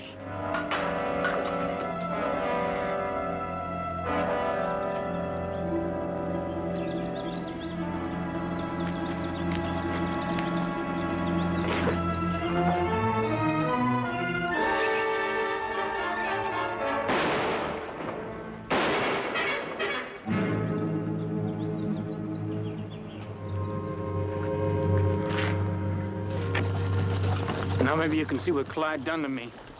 Not enough to kill him. Not enough. Stole my pa, made me lose Nadine. They ain't no use trying to make you see. Vin, don't you understand? How could I ask Nadine to marry me when I had nothing and Clyde had it all? Oh. There's George Willis. He's even worse than Clyde was. He never missed a chance to poke fun at me in town. Make a fool out of me in front of Nadine. He already had her. What more do he want? And I got my gun on you. All right, let's go.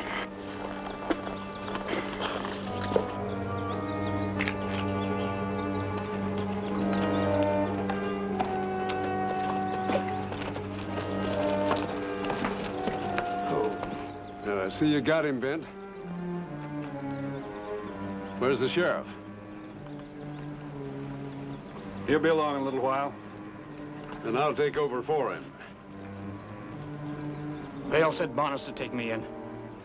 We'll take good care of you, Art. Did you ever see a man hung, kicking and fighting for breath? George. His face turning purple?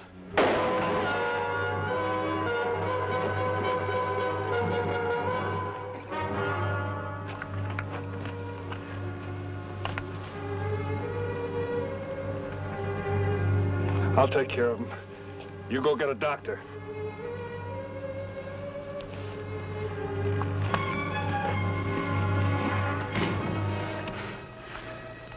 Ben? Yeah. I'm sorry. It's all right, kid. Ben. When it happens, that rope, I'm scared. You be there.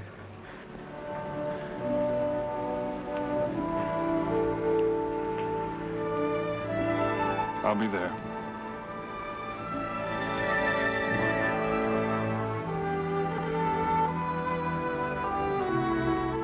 Well, he was lucky in one way. He didn't have to face the rope. Who would you say was to blame? Old Man Hemper? Clyde? His mother? George? Nadine? Who knows how many others? They all had a hand in making Art what he was. A man just doesn't turn into a killer all by himself.